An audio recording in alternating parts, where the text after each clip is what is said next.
welcome everybody to this edition of Strong Perspective Podcast. I'm one of your hosts, Keith Armstrong, along with my hosts, Jaquari and Damon Armstrong. Damon is going to be joining us later. Tonight we have the Pittsburgh edition. Even though Corey's from New York, this is the Pittsburgh edition, boy. This is where I met these men. With y'all niggas, man. You know. Borough of the North Side, baby. Yes, sir. Yeah. Yes, sir. North Side. So I met these men in Pittsburgh, in my formative years. You know what I'm saying? And I think this is going to be a great thing. Hopefully, Pittsburghers, I hope y'all tuning into this shit because this is history right here. You know what I'm saying? There's some mayors on here. No doubt. No doubt. The active mayors. You know what I'm saying? Let me just do this. Jaquari, how you doing today, brother? I'm good, man. I'm good. Nothing to complain about at this point, bro. Okay. Cool. Corey, how was your day today, bro? Effective. There it is. Look, short and to the point. Ron, how was your day today, bro? Great. Allah woke me up this morning, so it was really good. That's real, man. That's real. That's real. All right, well, let me look. You know what? I don't want y'all to be fooled. See, these guys getting us these 1 and 2 word answers and shit. Excuse me, and stuff. They get ready. They got it locked and loaded. You already fucked up the money. No, we didn't, man. Chill out. We got a quota. So we got a quota of curse words. So you was getting ready to go a whole sentence, getting ready to ruin the thing. What's the quota? I don't know, but we good though. We good. My mouth is definitely foul. But look, now you done got me. This is what I'm talking about, Jaquari. But look, let me do some house cleaning. This is why I love this situation here. Some house cleaning. This is a Strong Perspective Podcast. Do us a favor when you see this. I'm gonna say it several more times before this episode is over with. Do us a favor. Go to our YouTube channel, like, share, and subscribe. Share with other people. When you start seeing us on Facebook and Instagram and TikTok, our little shorts, come and check our episodes out. Because if you don't think that if you think the shorts are great, you gotta look at the episodes because these men today and everyone who's appeared as our guest have something to say and they brought it every single time. That's how I know tonight is going to be what it is. You feel what I'm saying? So let me just do this before we get into our questions. Let me just say this. I had this conversation with this man today, right? He's one of those intellectuals. I ain't gonna tell you whether or not he's white or black. He's one of those intellectuals, right? And he was talking about why black men and women find it hard to come together and make things happen.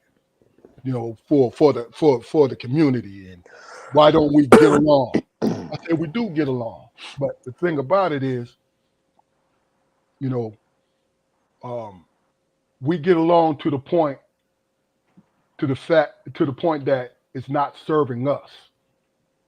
And so sometimes you have to understand that you have to step out your comfort zone when it don't serve you to do something for the community. Sometimes that's what it is. You feel what I'm saying? Mm-hmm. Because you're gonna get the opportunity to get yours, but see, people are so quick to go. So he said something to instruct me. You could tell it was an irritating conversation because he struck me different chords in me because he wanted to be condescending with it. When he said, well, when the slaves was freed, we didn't do this and we didn't do that. I said, well, first of all, you weren't there. And they at least put in there, I say there because it's that hidden phantom. Mm-hmm. It's not everybody, but they put in their history book that was a period of Reconstruction, about 10 years. Right. Which in the South, there was a lot of, across the country, there was a lot of growth when it came to our community, period. Right? Whatever happened to it, it is what it is. But I said to him, I had to ask him, to see where his head was, I asked him, well, what is your definition of being free or being freed? Mm. Talk about. I said, there's different. This is my opinion. I said, there's different degrees of being free. Well, you're gonna have to explain that. I said, well, first and foremost, we are always free. We always have freedom. When we make a choice to be subjugated, to be under somebody's thumb, that's our choice. We're free to make that choice. We're free to resist. Well, he said, well, all you're doing is dealing in semantics. No, I'm not. Because what I'm trying to do is to help you to understand this, that if a community is always being forced to choke down a narrative that's not for them, we will always do what? We will always follow that narrative because no one else has said anything.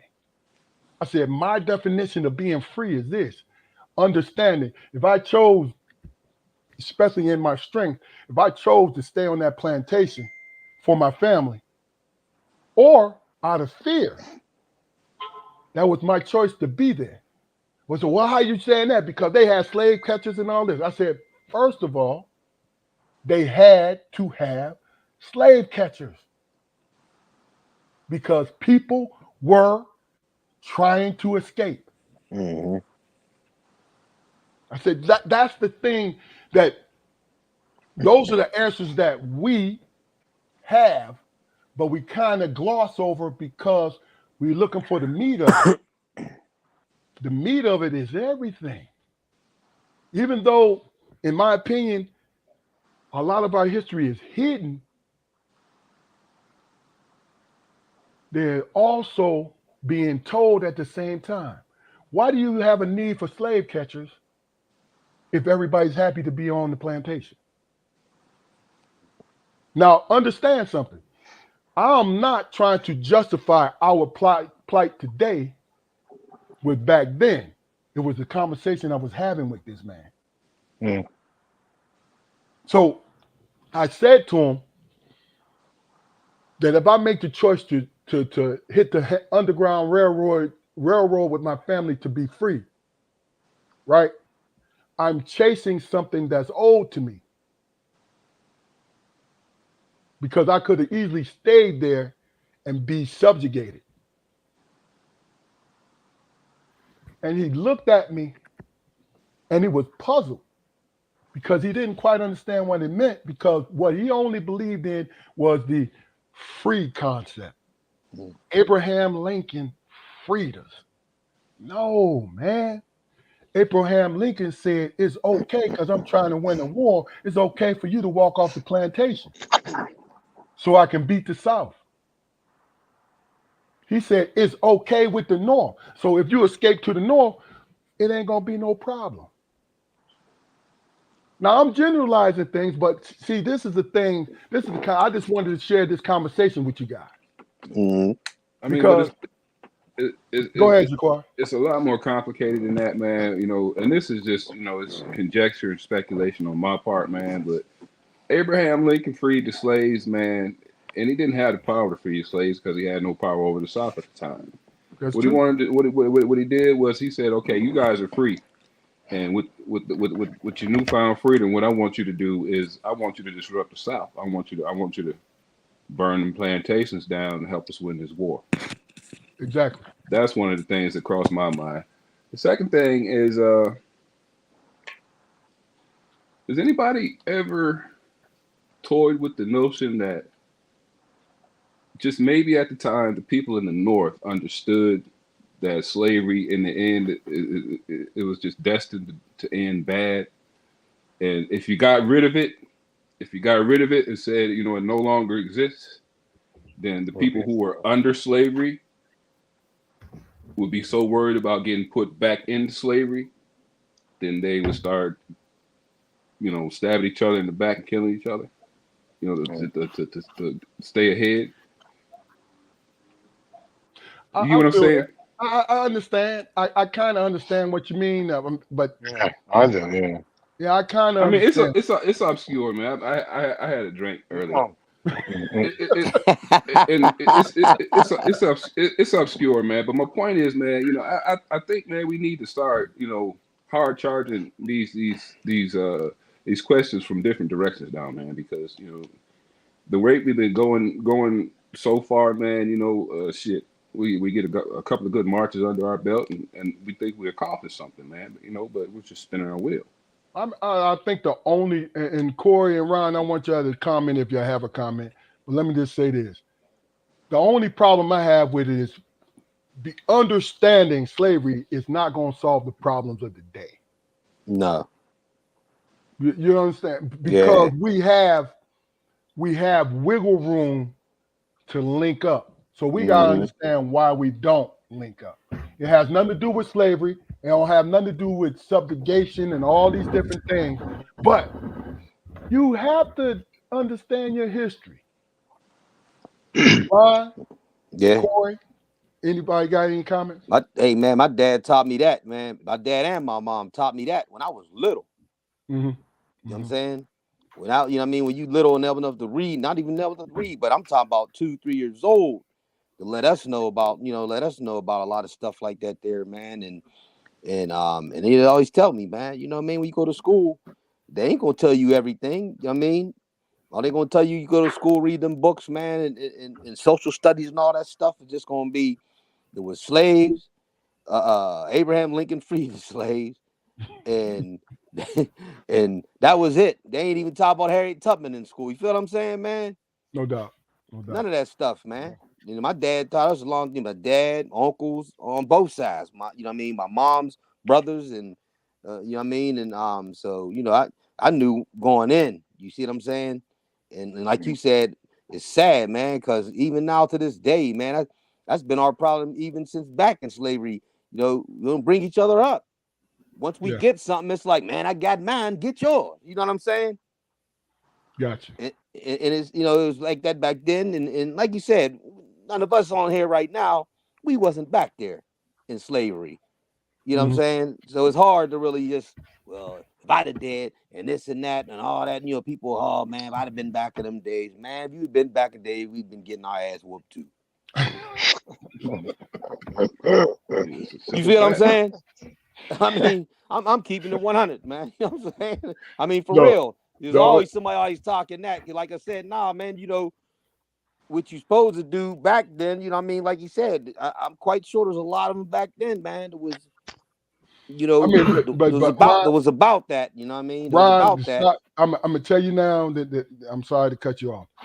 See, this is what most people don't understand, and then we're gonna get Corey, then we're gonna move on. Most people don't understand how many revolts it was. Hmm. Actually, Right. it was Mm. hundreds of slave revolts. Mm. See, this is what I talked about the history books. They're not going to talk to you about that because No. they talked about Nat Turner. You know why? Because they caught Nat Turner. Right. Mm. Right. They talk because you Better got to watch understand. out, big dog. First of all, Quiet on there. the Seminole Indians was a black tribe that Mm. escaped into Florida, Hmm. and they have revolt after revolt after revolt. But Corey, go ahead and finish. And then Damon, welcome to you, brother. Welcome, But bro. we're gonna What's get going into on, it. gentlemen? You got a What's up, comment? Damon? How you, What's up, brother? Good Dame? to What's see good? you, man. Good to Mhm. see you. All right, all Yeah, right. Good to see You y'all. got a comment, Corey? Hmm. it's a good panel. Not really. I mean, it goes back to what Spot said when he said, in an obscure way. I don't think we actually understand slavery enough to actually even have an opinion sometimes. A lot of our shit, like for me as black people, we're rooted in emotion so much. And this is just me actually being 55 and living this life. And you know what I'm saying? I'm doing that whole being at 55 and having that, as Spot said, obscure look at life. It's almost like looking at a pimple, right? But you see the pimple before it even starts. So you get at it before it gets there. So I'm at that level as far as slavery is concerned. I think racism is like a thing, and I'm trying to be as intelligent as I possibly can in saying this because I don't want anybody thinking that I'm judging it. But racism and race is two different things. It's the color of the skin versus a system that actually is designed to actually put people at bay. One of the things I always tell my daughter is I always feel like, and watching the things that my mother went through, um, we was only brought here to be slaves. So us having apartments, cars, houses, jobs, all of that has been a thing for a long time that never was even intended for us. So that's why even when we talk today, I feel like some of our value is still not at its greatest point. So that's why we're always arguing and fighting amongst ourselves and then amongst everything else out here. So I think that's about all I got to say about it. Really. Okay, got you. I got you. Damon, you came in late. Do you have anything about any opinion? Are you caught up enough to have an opinion about it? Is it basically? Do we still have the same mentality we had back then? The slave mentality. No, the definition that you didn't catch the first part of it. I had a conversation with someone and gave him my interpretation of freedom. Now I said we always had freedom, but it was our choice to what level that we exerted our freedom. Because we can be free and say, I'm free to do this for myself and for my family, to be under your subjugation. Even when you speak on the family part, like if I actually subject to anything, even that's gonna kill me too. It's just a slower death. Like No doubt. No doubt. What you think, Damon? Because we can move on. The gist I get from it is do black people appreciate the freedoms that they got? Hey, look, yeah, but that's a good point of view. If you got it, baby, give it to us. What I'm saying, the freedom was given to us in stages, man. You know what I'm saying? No, understand. My point was that we always had freedom. It was just the fact that how we felt, whether or not we was going to accept where we were. This slavery days, whether or not we're going to accept where we were. And don't get me wrong, I'm not saying, oh, them fools, them folks was fools for sitting up there under that whip. No, I'm just talking about just the concept of it. You feel what I'm saying? Nobody ever gave us freedom. It was the fact that we accepted where we were for different reasons. It also sort of struck me, man, that nobody. I've never heard a conversation about the people who were born into slavery, how they really felt. I mean, because they didn't know any better. The people who were captured, fresh into it, they were angry. They were who they were and everything. But the people who were born into it, how much teaching from their parents' point of view did it take for them to understand that slavery was wrong and fucked up? Gotcha. Right. Makes Our sense. generation, our Probably didn't take none. generation, our generation, like I said, us 500 now. So I'm saying we in the same generation. Our generation is the last of the ones where that we could hear from our elders talk about it, because our grandparents and some, like I say, man, you know what I mean, or some of us was lucky enough to have a great grandparent still Yeah. around. You know what I mean, and that was in, you know what I mean, that was actually in that, man. You know what I'm saying? Yeah. Around that stuff like that there. So that's another thing about it. So our generation, we heard about it because they sit you down and talk about it, and like I said, grandma, great granddad, or great that's uncle, the and all that stuff education. like that there. Yeah. Monday, that's the education that I'm talking about right there. Right. Yeah. Being able So to actually go and talk about something without feelings right, because your grandparents and your uncles and your aunts right, that actually experienced that are letting you know what it was like you know what I'm right, saying, so you can't go right, out there and be mad when you go to explain slavery because everybody needs to understand how this shit actually works. You wasn't here. I think Spot hmm said that, somebody said that you wasn't here, or Big Dog, you wasn't here at the end of the day. Like, you know what I right, mean? So for me, some of these arguments that we pose amongst each other as black people, like even with the slavery thing, how the fuck you posing that with the same niggas that's in the same shit? We didn't put it on each other. So at the end of the day, it's another group of people. Fuck we talking about it for? And what do you think? No, hold on, Corey. Hold on. Oh, my bad. Hold I said on. come here first. Let me put it like this. I'm not disagreeing with you, but I'm pushing back just a little bit. Please. If you don't talk about it, even if you haven't experienced it, if you don't talk about it, you can easily slip back into it in some shape or form. Oh, no doubt. Yeah, that's all. That's all. And I'm saying that I understand where you coming from. I see it. But because that's the independence of us. You like, yo, fuck that. I'm not there. Right. You know what I'm saying? I'm not there. I didn't experience it. But for real, you have to understand, at least somebody has to tell you, like, yo, this was fucked up. Oh, no doubt. People, That's gotta be said. your ancestors had to go through this thing for us to evolve Come as here. a community. That's all. Oh, yeah. Shelly. You know? Definitely. Shelly. I agree with you hold on. 100%. Hold on, Damon. You look like you have something to say now because we're gonna end with you. Do you? Come here. I think that in terms of slavery, man, we have no idea what those people experienced, man. So we have to rely on history and research and all that. Corey. Big By dog. the same token, we do. Hey, Hello. hold on, Fluke. Look. Corey family, so Corey need to acknowledge the. You know what I'm saying? Go ahead, Corey.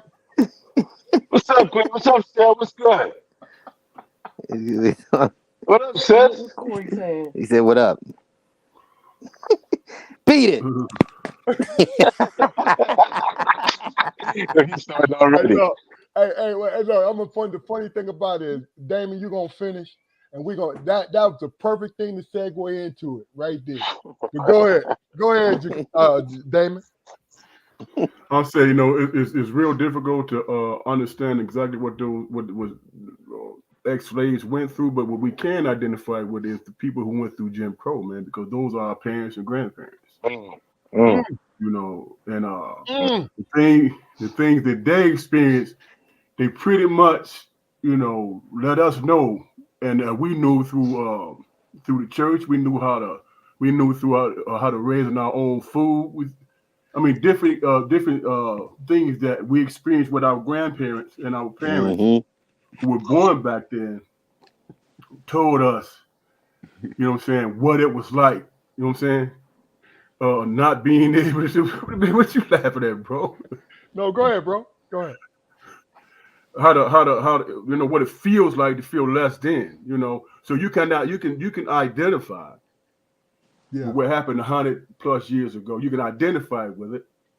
That's some real shit, Damon. That's some real without shit. actually going through it, because hell, your parents and grandparents was fresh out of that shit, man. Yeah. So Okay. Sister-in-law, what's going on, baby? What up, sis? Hey, honey. Hey, listen. Yeah. Hey, listen. Everybody's wife's gonna show up now. Look. My wife is in Philly, but if she was here, she'd be all leaning on. Who is that? What's going on? All right. Well, look. Let's segue into this situation, right? I sent everybody, and really what it is we're not anchored down by the bullet points that I send to each other, to everybody, right? We're not anchored down by that. But that was pretty perfect right there. Ron, acknowledge who that was that spoke to Corey. Oh, that's my wife. That's what wifey. That's wifey. Shelly. That's wifey. Shelly. Yeah. Okay. Yeah. Now the first question I sent to you guys was, hold on, let me pull it up. This is why I said it was the perfect segue. Because the question, and what I'm going to do is I'm going to reform it But the question is, when it comes to black men in their marriages with their wives, right? Do they give up parts of their manhood when they give their wives what they want?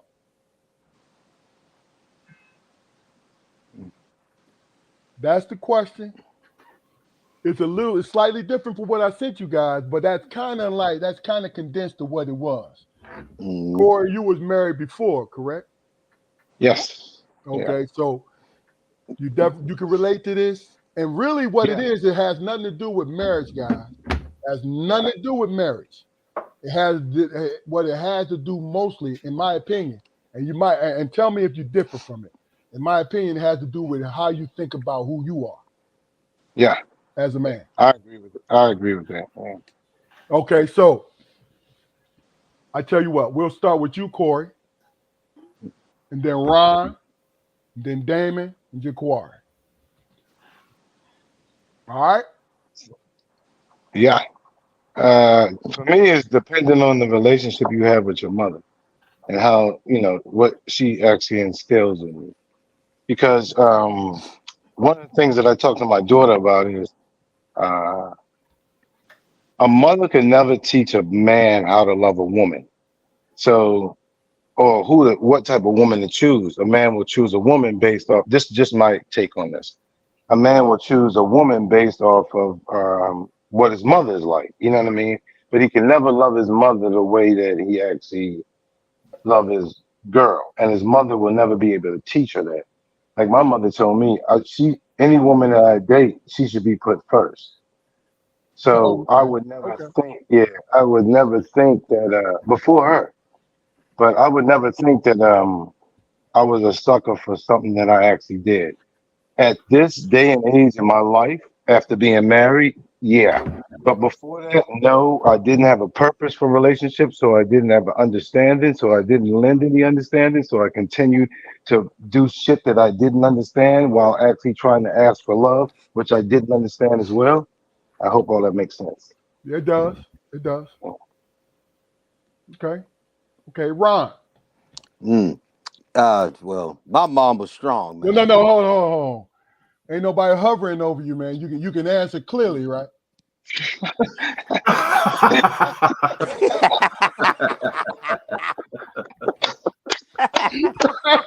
Look, hey, Ron, we looking Oh out my for you, God. brother. We looking out.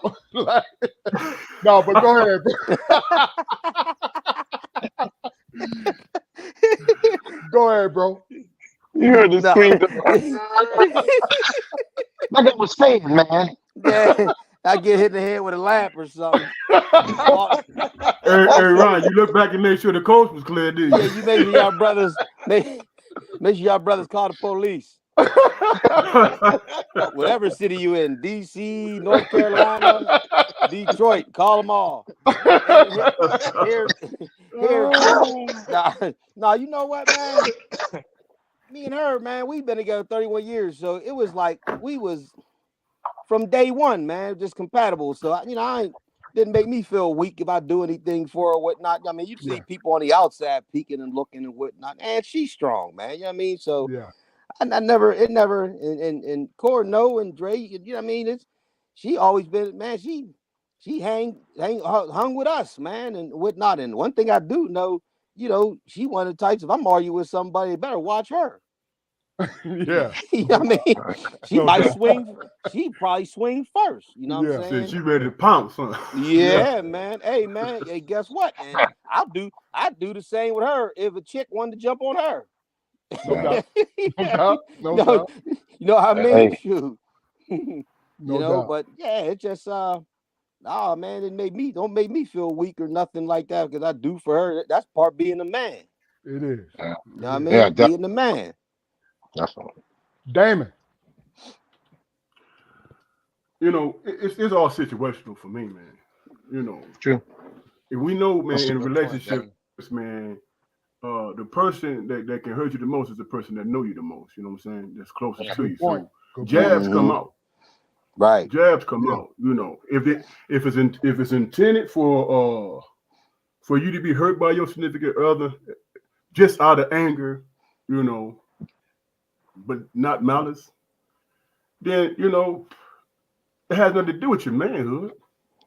No You doubt. know, Right. it's situational stuff, man. You know, people just say mean shit to each other sometimes. You Right. know, Right. it's the You makeup, know what's man, that matters. damn, I'm gonna say something to that, and it's coming off of what Big Dog actually said. It's funny because the partner that we choose, if they did say something, and like I always give this analogy, if somebody is 10 out of 10 and somebody's 7 out of that, and you only judging people off 3, it's more about you than anything else. So a lot of times for me now, when it comes to a woman, I'm looking at the why am I feeling that way versus it looking like the woman's anything else, but you know what I mean, Got or you. doing anything to me. You know what I'm saying? I got you. Okay. Yeah. Hey, go ahead and finish, Damon. My bad. You know, hey, for me, man, like I said, it's situational, man. Sometimes things get heated. You know what I'm saying? What matters most is the loving aspect of it, and how you take care of each other. But as far as how it affects your manhood, you got to decide whether or not what you gave up was it forced out of you, or did you do it because you Wow. wanted to? Good point. Mm-hmm. You Good know what point. I'm saying? And if you The did that, man, ownership based is on always you, yours. right? If you did that based on that's what you wanted to do for that person, well, hell, it don't matter what people think, man. And Yeah. you know deep down in yourself, man, I did that because that's what I wanted to do. You know what I'm saying? Yeah. I did that out of my heart. So, Mm-hmm. No doubt. No doubt. Jaquar. Honestly, I ain't giving it no thought. I might curse you out and shit. I do more for my bitch than you do, nigga.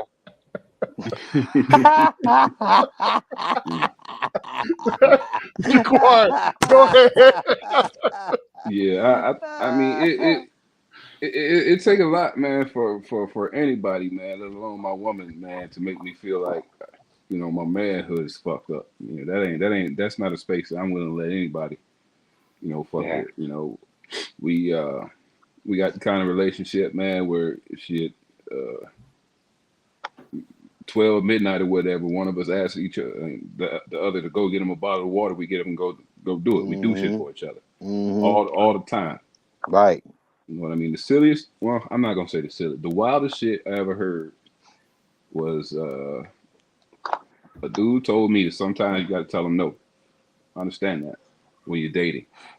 Sometimes you got to tell them no when you're dating, but when you're married, you know, you think Oh. about all the times that they don't tell you no. Now, Jaquari, I need you to elaborate on that because when you're dating, you need to say no. Mm-hmm. You need to say no to establish parts of you. Yeah. So explain exactly what you mean by that. When you're dating, you need to say no because it's you got to keep you to yourself and everything. You got to stay protected in Gotcha. some form or Gotcha. fashion. Okay. But when you marry, personally, man, myself for instance, shit, after 3 days we was together, man, she knew my social, she knew everything about me. Time to give it up. Yeah. Yeah, If you feel that's Mm-hmm. who you need to be with, time to give it up. yeah. Hey, And so hey, you right about that. Because, like I said, man, he knew from day one with everything. You know what insurance papers are and this and that. And, you that's know, just what it is. yep, That's just what it insurance is. papers are everything. Go in the bank account, get that money. If you want to get a young cat, go ahead. Just burn me up, do what you got to do. But yeah, she, like you said, she knew everything. I ain't never went through her stuff. He Yeah, said, She burn ain't me never up. went through my stuff. You know what I mean? yeah. It's just Nothing. I ain't never went through no book, no purse, nothing. She ain't never went in my pockets, looked at nothing like that there, man. So yeah, that was it. I tell you, I'll be honest with you. I don't have a problem with my wife going through. I had a problem with her going through my fucking phone and my beeper Mm-hmm. at one time, but I Yeah. was a youngin. I was a youngin. Right. I'm Right. not gonna Right. bullshit. You know Right. what I'm saying? Because my life is my life. Even though Yeah. I'm with her, that's still my life. That's Mm-hmm. part of my life that if I choose to keep it private, that's what I'm gonna do. Mm-hmm. You feel what I'm saying? But Right. as I got older, I'm like, yo, Let me see your phone. Here. Mm-hmm. You know what I'm saying? Like Yeah. here, this, that, and the other. I think when it's somebody that you trust, you're not guarded. Right. Because one thing about us as men, especially black men, and y'all tell me if y'all agree or disagree. One thing about us is we know how to trust. We know what it means to trust, meaning whether it's a hard way to get to here with trust or it's easy, it's always on our own volition. It's always on, that's us. You feel Mm-hmm. what I'm saying? Even if you being a simp with it, right? You still made the decision, I'm going to trust you even though I look like a simp. Mm-hmm. You know what I mean? Because this is what I always understand about life, man. We always have control of our life, even if somebody is lying to us and fooling us. We know we're being fooled, but guess what? Right. We playing the lottery. That Right. we might hit that number that night. Even though I'm looking at this person, this woman, and she's not really giving me anything for me to really trust. Mhm. But I want her, so I'm going to throw that 3-digit in there or that Mm-hmm. 4-digit in that joint. Now, if I hit it for look for that one-time payment, then you got 2-3 years. You know what I'm saying? Yeah. But really and truly, I think it's a physical thing. Let me know. Do y'all think it's physical when it comes to? I'm talking about when we was young boys. Do you think it's physical when it comes to what we give a woman and what we don't give a woman? We'll start with you, Ron. Yeah. Cause we young bulls, man. It's just your chest out. You know what I mean? You don't want to feel soft and all that stuff like that there when you're young. You know what I mean? Okay. So so it's like, so you gotta wear it on your sleeves, man. Like, oh no, man, no, this and that. But then as you with them as time go, man, it's like, man, I quit it. I ain't have to do all that stuff like that there, man. You know what I mean? Mm-hmm. Okay.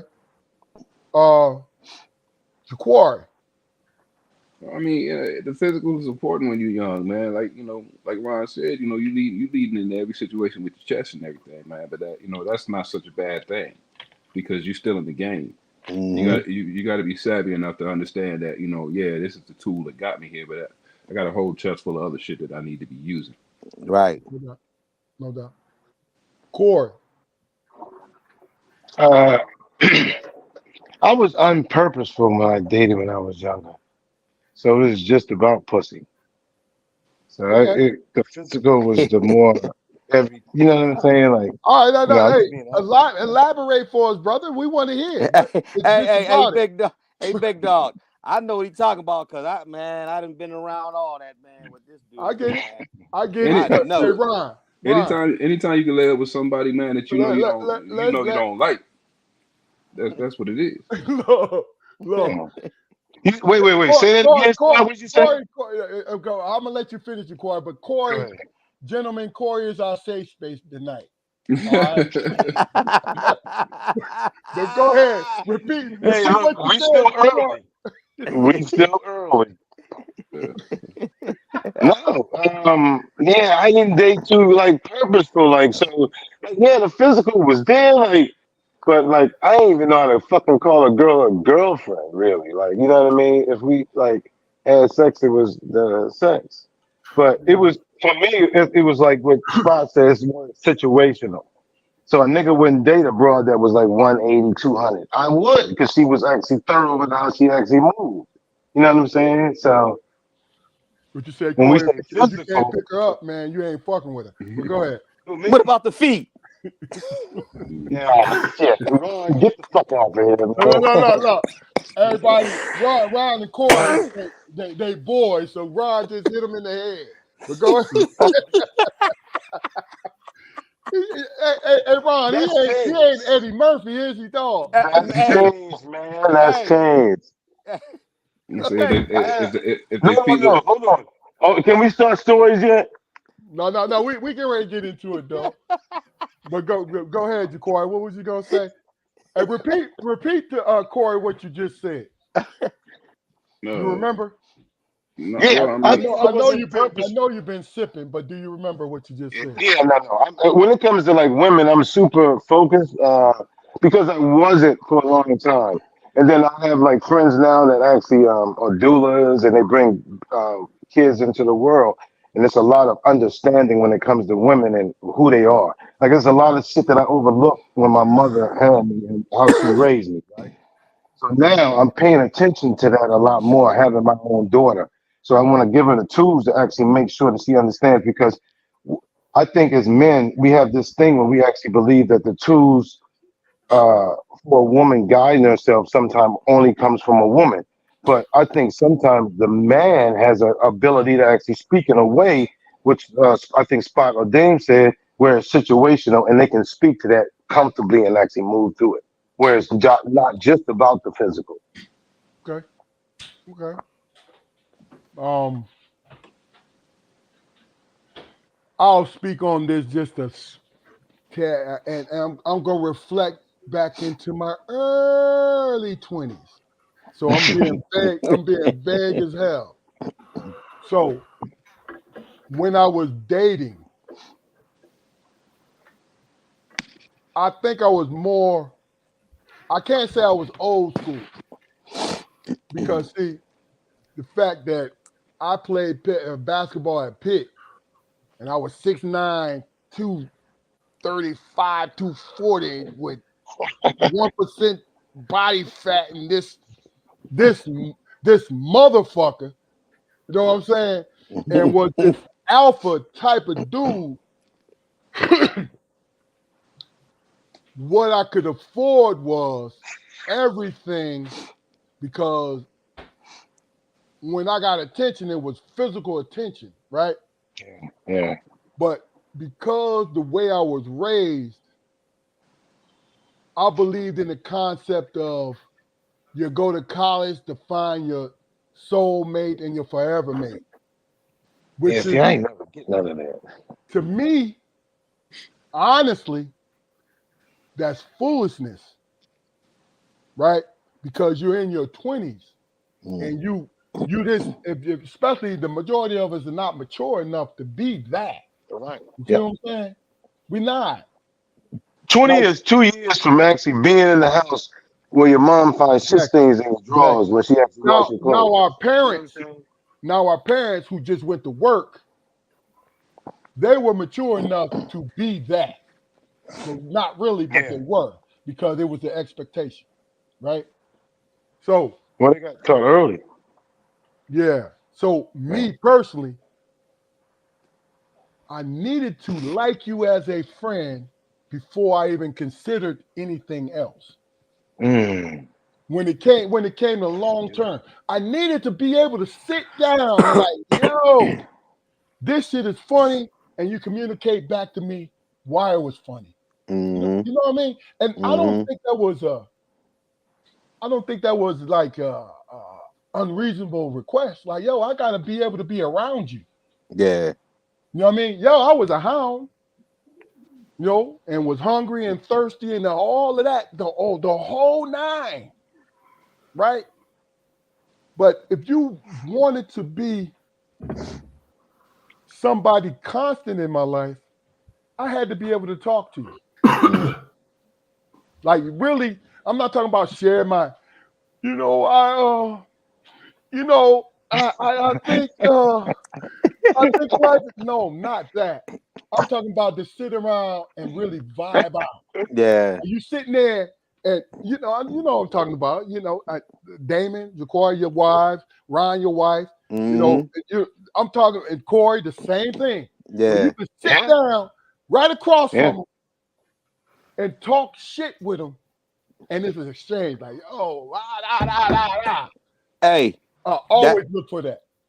that's how me and her was. We met, hooked up, this and that, and she always tell the story too. It blew my mind, man. She had her glasses on. I called her Chuck Muncie.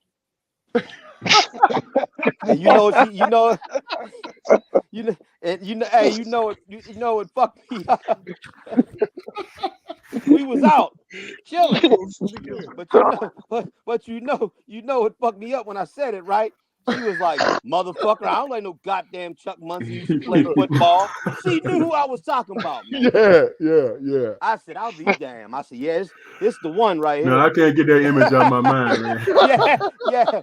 I said, "This the one right here." You know what I mean? she talk about that all the time, man. Then you called me Chuck Muncie and I had my glasses on, and you ain't know I knew who Chuck Muncie was.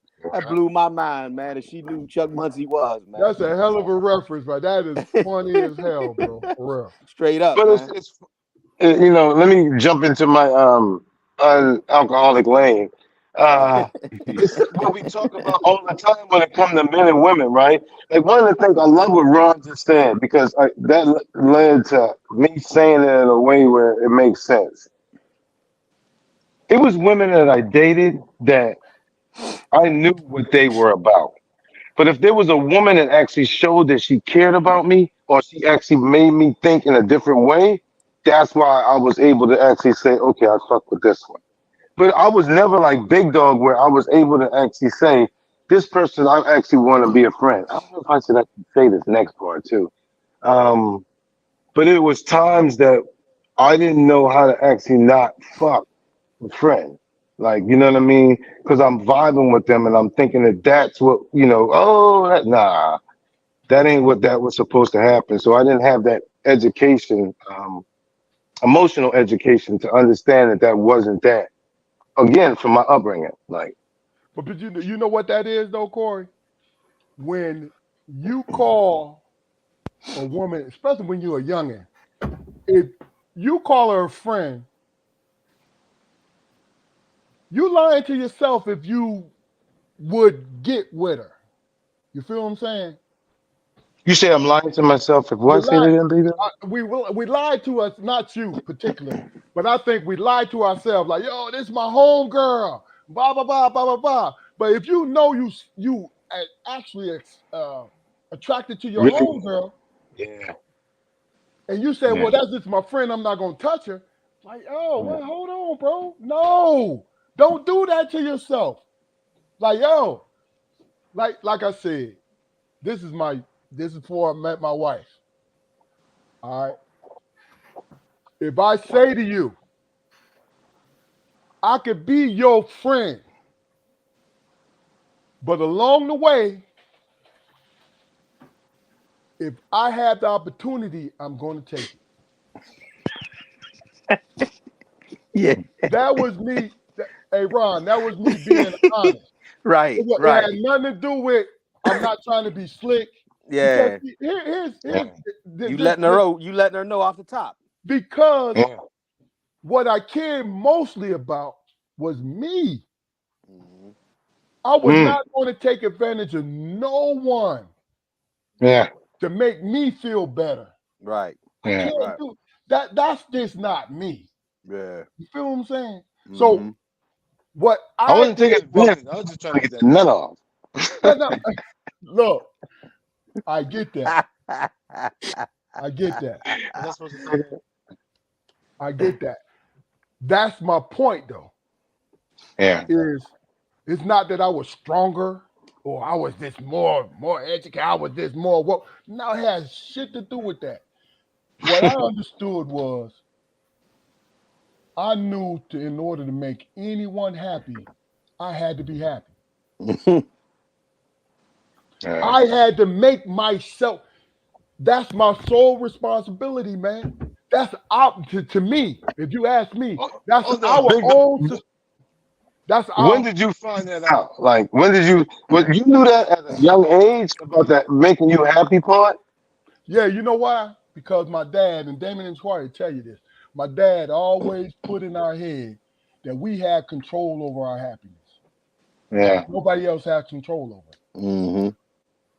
It's funny listening to you talk about your brothers. It reminds me of Ron and his father and his mother and how they used to be in the house, and they Hmm. had that same thing where they would always share with whoever came in the house.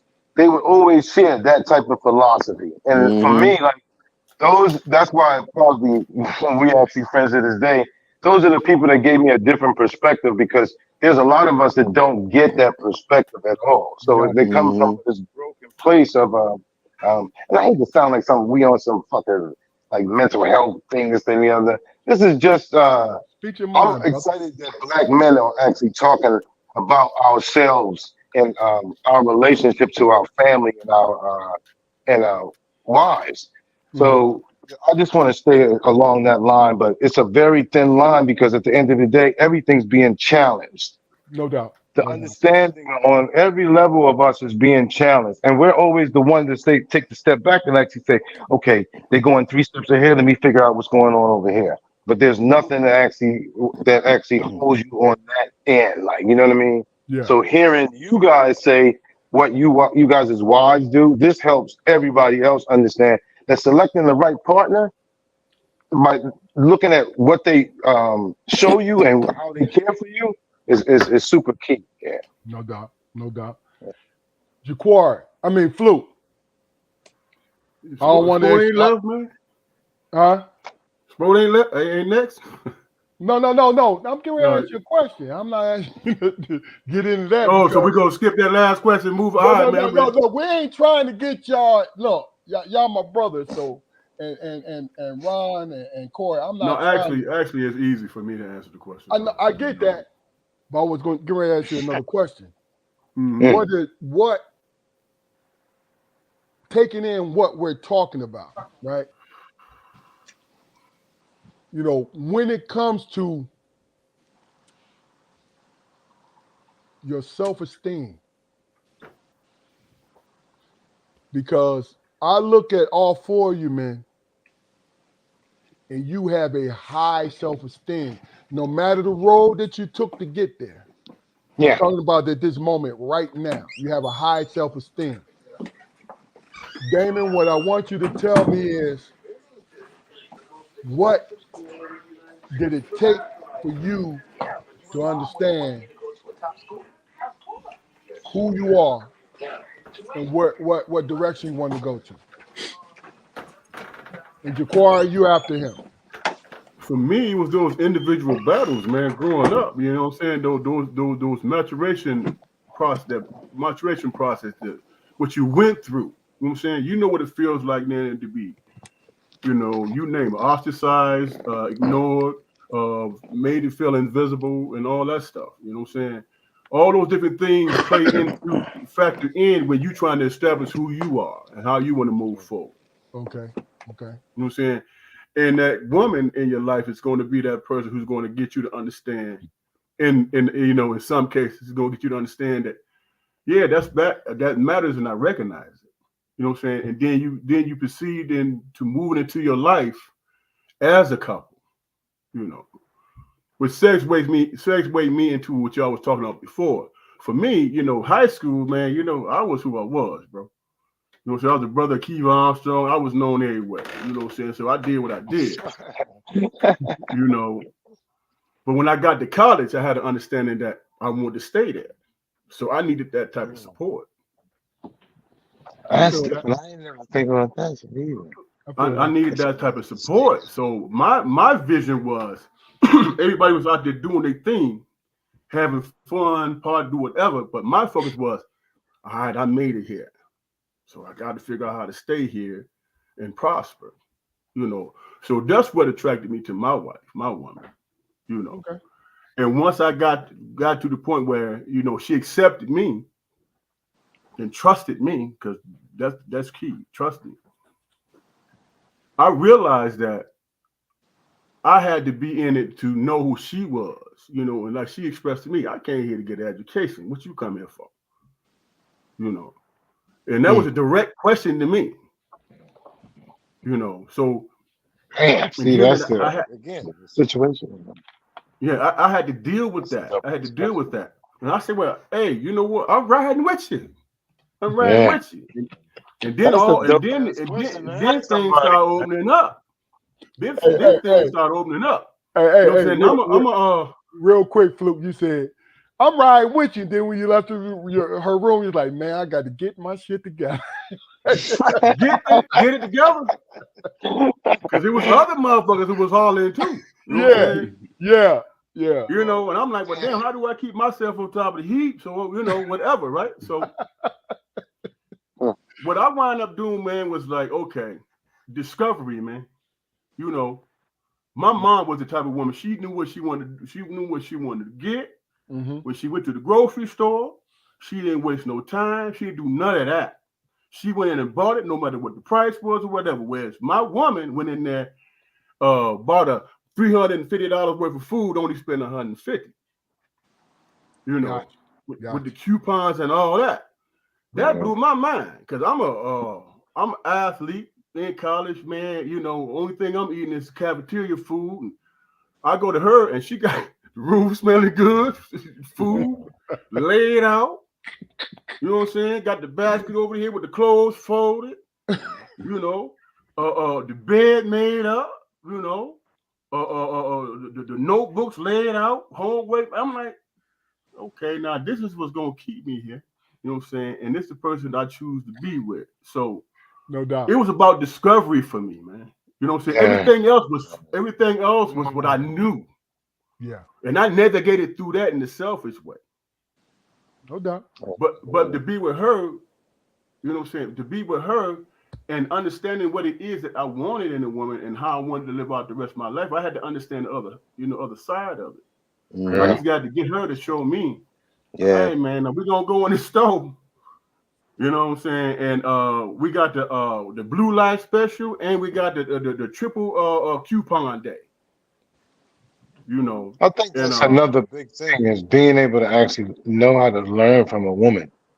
And every man on this panel knows how to do that because they've had a mother. Like, you know what I mean? Mm-hmm. So some right, of the conversations that people talk about, this is what I'm more in line or in tune with because at the end of the day, everything that he's saying, it was his mother that actually made him actually realize, for me, what was in front of him.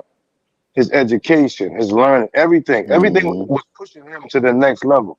So to be Right. able to recognize that, I think that's another thing that men have to learn how to do. Like, No doubt. yeah, No doubt. It. and also I'm one of those cats where my dad sat me down and he told me the story about how he fell in love with my mother. You know what I'm saying? Mm-hmm. He mm, painted a picture.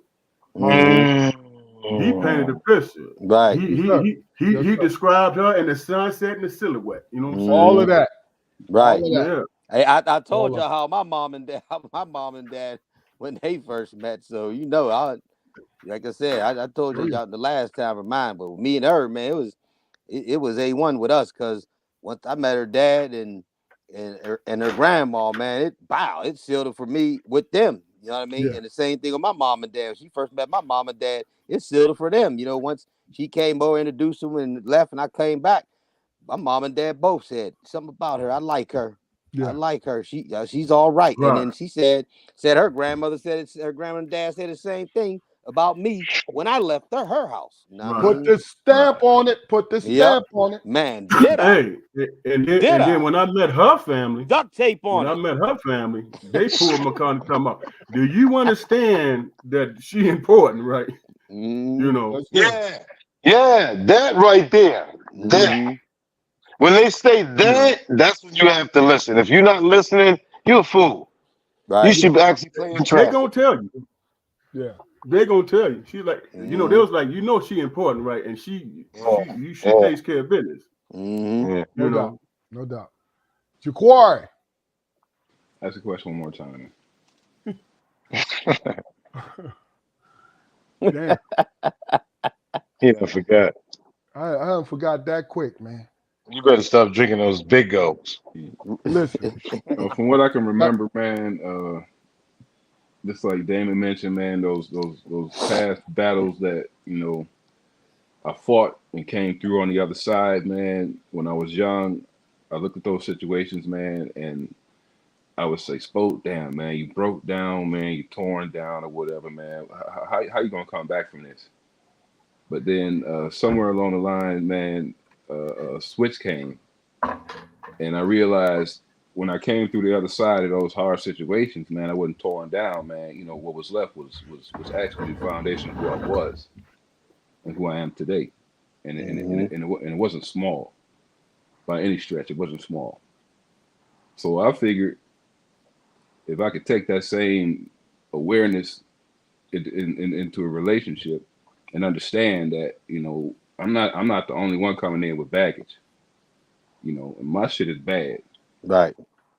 You know, my shit is bad, and I'm quite sure the other eight 7 point how many other billion people on the face of the earth can say the same thing. Respecting trauma, respecting what got me to respecting from my point of view what got me here and what got her here. Because like I said, man, just like I've been through some shit, she done been through some shit. And I don't know if that's the definition of trauma bonding, because that sounds like what I just described or whatever, but it's not a negative thing. We Not, can't. not when you actually understand that that's where you are. It's one of those things I feel like sometimes I have with black people where you walk into a room and you tell a joke from Friday, and now all of a sudden we think we cousins. Like, you know what I mean? I don't know you. We're still in the same room. We just sharing the same movie experience because you got cousins and I got cousins. But at the same time, I lost my thought on that. But just being savvy enough, man, and nimble enough on your feet, and That's Jameson. Yeah, No, it's yeah, wine, actually. It's yeah, water and wine. yeah.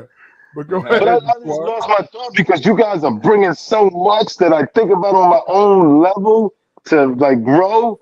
Like I'm fucking mixing shit because it's the sangria. yeah, It's- yeah.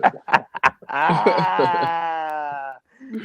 But having the slightest notion, man, that everybody coming into this with something with a particular yoke around their neck, Understanding what it is like, and yeah, and I understand that and unless it's monetary, it's absolutely nothing my wife can do to get me through my rough times. It's nothing, No, nothing.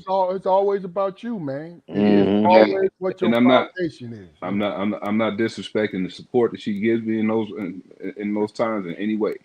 Yeah, But you just want to handle it yourself. That's Yeah, all. yeah, yeah. I have to. I Right. have to. Right. I mean, POV POV is important, man. And Mhm. if it's blurry, then you got to figure out why. yeah, Mhm. Yeah. yeah. Well, that's the why is everything. Even how you feel towards your spouse or wife or anybody. So that at the end of the day, it just deals with us every time. So I love what you guys are saying as far as like, because it's a different perspective for me, because I didn't come from that family dynamic. And let me say, nothing that I ever say about my mother and father is me downgrading them. But in order to move for me in therapy, in order to move to a certain place, you have to talk about things honestly. And the way you Mhm. guys talk about your parents, those things are honest to me. That's why I Mhm. latched on to the big dogs. That's why I latched on to the Mondays. That's why I latched on to the Greers, all the Moles, the Mullins. All these people I gravitated toward because there's something that I wanted as a child to actually be able to have that ability to actually date in that manner or love in that manner without actually manipulation or distrust. Right. Yeah. I mean, I look. I this this is the one thing I understand, man. And let me tell you guys, for you, great fucking responses. I know this is podcasting. You shouldn't like do the fourth wall, but for real, great fucking responses, man. Because you guys are really and truly expressing who you are as individuals. Period. And that's what we need. In my opinion, that's what we need as a community is to Mhm. understand that individuals have an opinion. See, we've been conditioned, in my opinion, we have been conditioned to follow along with the group. Sometimes the group, okay, I'll say the majority of the time the group is correct Mhm. when it comes to safety. You feel what I'm saying? But when it comes to feelings, it's a 50-50 proposition. because we all think differently.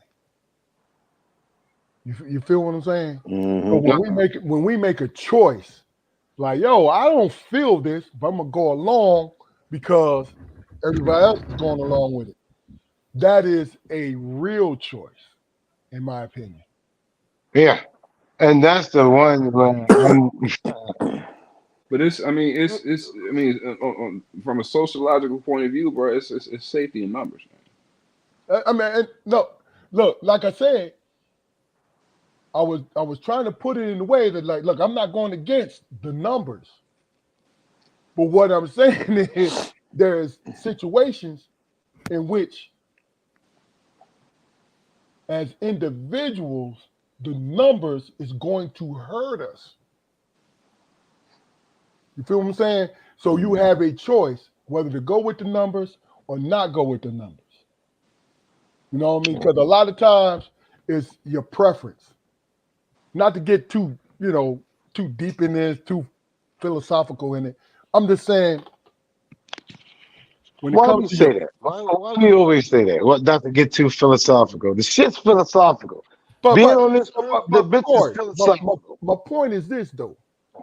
I'm not throwing it into this situation because this shit is organic and we flowing No like a doubt. motherfucker. No, but the philosophy's got to come. Some of the questions, Big Dog, and you know, before you even started this, I've always told you that some of the questions that you posed, even when we was in Pittsburgh and we was friends, it gave me that different perspective. Like the same with Ron and everybody I actually just named.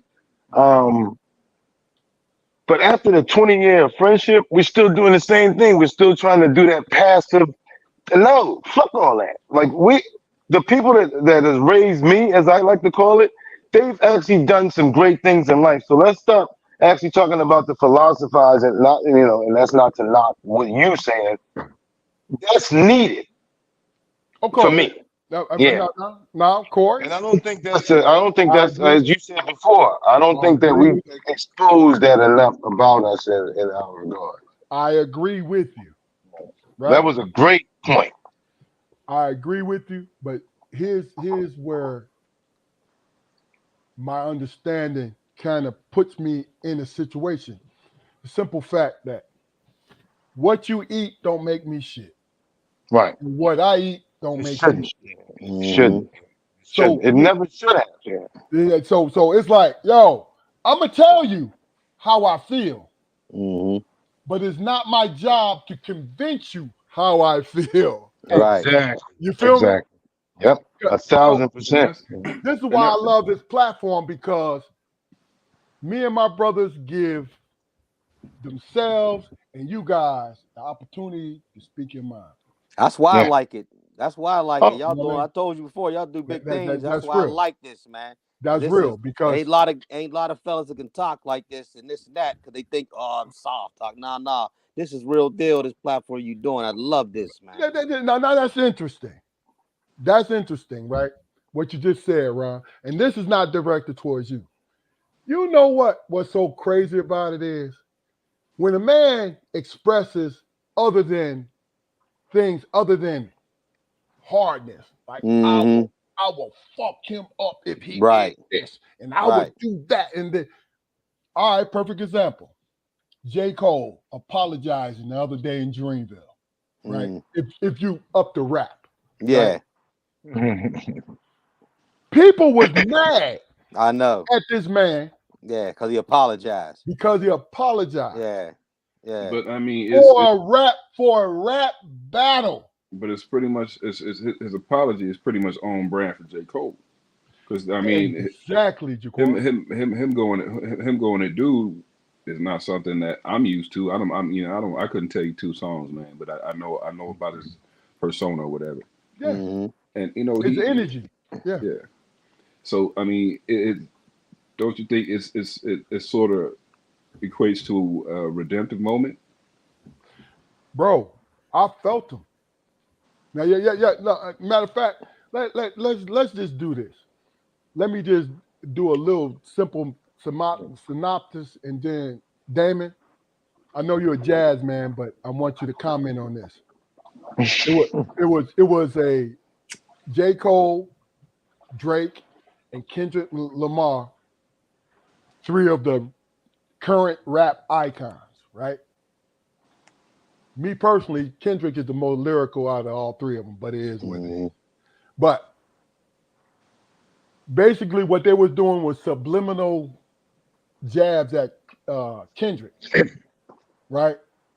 And then Kendrick went full force, like it was only 60 seconds, but it was 60 seconds of hell for them two cats.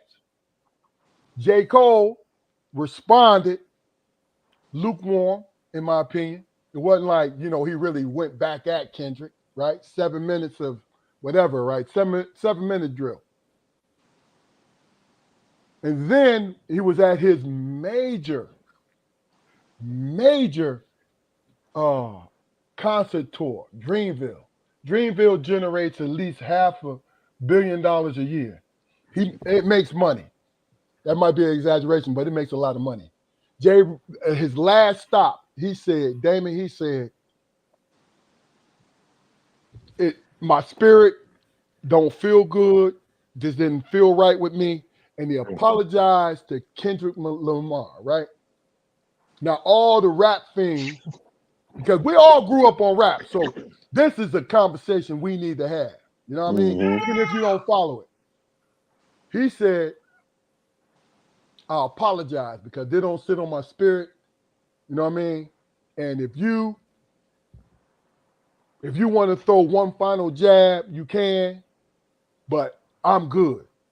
I'm not in it anymore, right?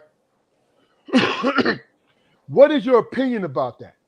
Do you think that J. Cole, and guys, I want your honest opinion. Do you think J. Cole went out like a sucker for apologizing? It's on you, Damon. I think, man, did he apologize for the sake of his audience, or did he apologize for the sake of himself, man? You know what I'm saying? It's a good point, but he was talking about himself, though. But go ahead. Right. If he was talking about himself and he was true to his word, then you know what? I accept that, man. Gotcha. You know what I'm saying? How can I live in this man's mind and this man's spirit? If he felt there was a need to apologize, and it was predicated on how he felt about the matter, this is what needs to happen in order for me to feel comfortable within myself. I can't speak on that shit. I just have to respect the man's word. You know what I'm saying? Makes sense. And what he say is what it is. You know, it's not going to scramble my eggs in the morning and shit. You know, of course. but if that's something that I choose to engage in, you know what I'm saying, and I'm listening to each person. If this man is apologetic and he's moving into a space where he's trying to have peace of mind, then I got to take his word for him. And who the hell am I to judge that, man? No doubt. You can't live in nobody's shoes. Hey, Damon, you better get copyright for that. I'm stealing that. he ain't scrambling my eggs in the morning. Hey, bro, I like that, man. I'm the truth, though. No, it's the truth, though. Yeah, you right. You right. I'm if I choose to take his word for it, I'm gonna live with that and keep it moving, bro. No doubt.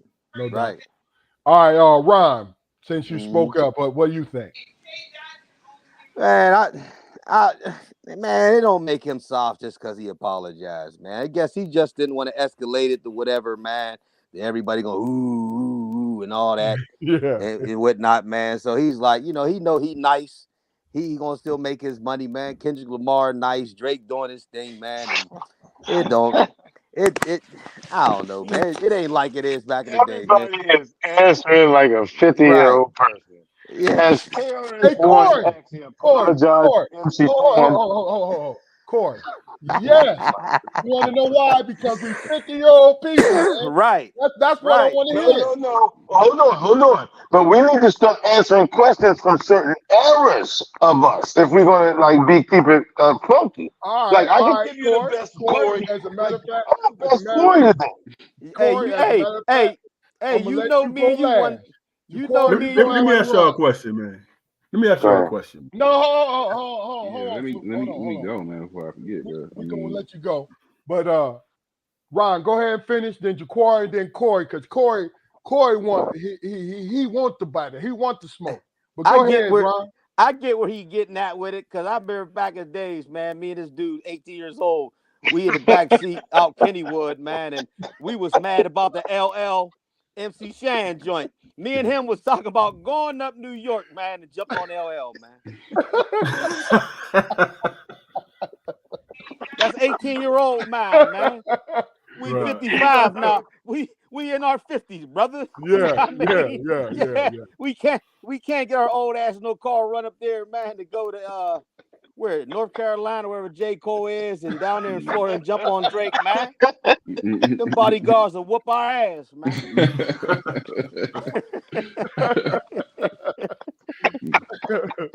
Jaquari. Oh my God. I don't really know anything about it other than what I heard, on the shorts or whatever, man. But if I really think about it, man, it could be looked at as a power move, man. Seriously, I mean, right? Yeah. It's a different step for hip hop. It's a different look, like right. Kendrick addressed him. He dropped his nuts on 7-minute drill, and then he had an epiphany. And he came back, and he kind of pandered to his crowd, his core audience. Because as far as I know, J. Cole ain't on the rah-rah shit, right? Right. So when he comes out, when you saw that jam, he was on it. I'm gonna get this. J. Cole had smoke with other people, and but it ain't never got this youngins though. Yeah. It was the youngins, the one Kendrick. But go ahead. So strategically, like I said, he could just be, reinforcing his core crowd. No doubt, and it makes sense. Corey. You can't be schizophrenic in hip hop. Say what now? You can't be schizophrenic in hip hop. 1 minute you talking about busting shots at the nigga, and you find out, you go back to the room, the niggas that you fuck with told you that the shit was whack. Now you're gonna go back out and apologize. Are you serious? You better get the fuck out of here. And what's funny is, let me say this in here. I love J. Cole, but get the fuck out of here, yo. You talk shit like you really was gonna bust at these niggas. You talked about what gang you had versus his gang, and I heard all the shit, nigga, and I don't even listen to rap like that anymore. Yeah. Enough is West Side Gun and the whole, There you go. There you go. I said, yo, what is this? And then you come out with the schizophrenic shit. Well, this is the way I look at it. We family, right? Me and you cousins. If you're going to do some stupid shit, I'm going to accept your apology, but I'm going to clown you at every event. Remember that nigga apologized to me when I actually smacked the shit out of him? Or when stuff, you know what I mean? Like, come on, man. Like, come on. Like, at the end of the day, I get what you're doing. You're looking at the violence. You're D1. You're looking at everything. I get it. But at the same time, man, that's still your man. If you throw shots at me and we can have a conversation outside of everybody else, I'm with Damon on spot what they said. This is entertainment. But at the end of the day, don't be talking about how you can. You didn't call him Spot twice. It's Spoke, man. It's Spoke. My bad. Spoke. My bad. It's cool. Yeah, like, I mean, didn't I get the sense? I mean, what he said, right? Damn it. My fault, dog. Fuck me out, man. No. That's it, man. That's really it. Because I'm all, at 55, I'm all for the peace, everything else. Yeah. Like, I love what everybody do in that regard, but at the same shit, I'm a hip hop junkie. Yes, sir. And that's some schizophrenic shit, nigga. You actually jumped out the window on this nigga and thought you did, and they went back in that room and they destroyed your ass. It was like this. That's the trash, nigga. Basuda. Yeah, you right. That's like me and Monday together, right? And I go back in the room after I spit, and Monday be like this. What's the band name, man? Who made that song? It's like a jungle sometimes. It makes you wonder. Grandmaster Melly Mel, yeah. Melly Mel. Who he is beefing with? Who is he beefing with? Everybody, man. Eminem. Yeah. He went in Eminem or something. Eminem, and then he came out with that joint, man. Yeah. And I listened to that shit, and I was like, no, bro. Yeah. And then If you he busted 50 and this you and he got said, beef in hip "Rah." hop, you are. Yeah, I said, wow. If you yeah, 50 in right. hip hop Hey, and got beef, you trash. right. And that battle rap with that is no, and Benzino's another one. Ain't no, Oh ain't my no, ain't, god. ain't no more. I love Melly Mel, but ain't no more of that raw. You know, that Yeah. shit's trash I mean, now, but man. Some shit you gotta let go, when you bro. think about it, man, whatever your livelihood is, man, think about being basically aged out of your livelihood, man, and blocked out to the point where you can't even eat. Yeah. You gonna hop on anything that you see opportunity in. Yeah. Oh man, that is the worst thing in the world you can do. That's like wearing a toupee and act like nobody see that shit. I mean, but Yeah, man. these I'm are gonna street smack dudes. it out your head. Damn. The majority of these dudes are street dudes, right? So hmm they core skill is hustling. Street hmm dudes got an Yeah. expiration date. But you Some of them also, niggas get old. Yeah. but also the reason why I even brought this up because everybody on here, probably a little exception to me, but everybody on here grew up off of hip hop. Oh yeah. Yeah. You in your Not rap. 50s, you in your 50s, but you grew up off of this shit. Oh yeah. Hip hop And the funny junkies. thing about it is, this is why I wanted to hear your opinion about it. That's all. Hey man, hmm for real, I didn't really get into hip hop, man, until goddamn late 89, 90. Mm. Okay, I was still That listening. was a good year. Those were but good but years. but, but But I was still, still country listening. time right I there. was still listening to George Clinton. but I'm saying, Jaquari, that's the whole point, though. You still have He was been a poet. immersed in this. In hip hop. Yeah. We've Yeah. seen different, like different things. Now, your taste is just taste, man. You know what I mean? Because, like me, I always say the younger version of this thing right now, they got some of the greatest damn beats and samples, but the actual lyrics is like, man.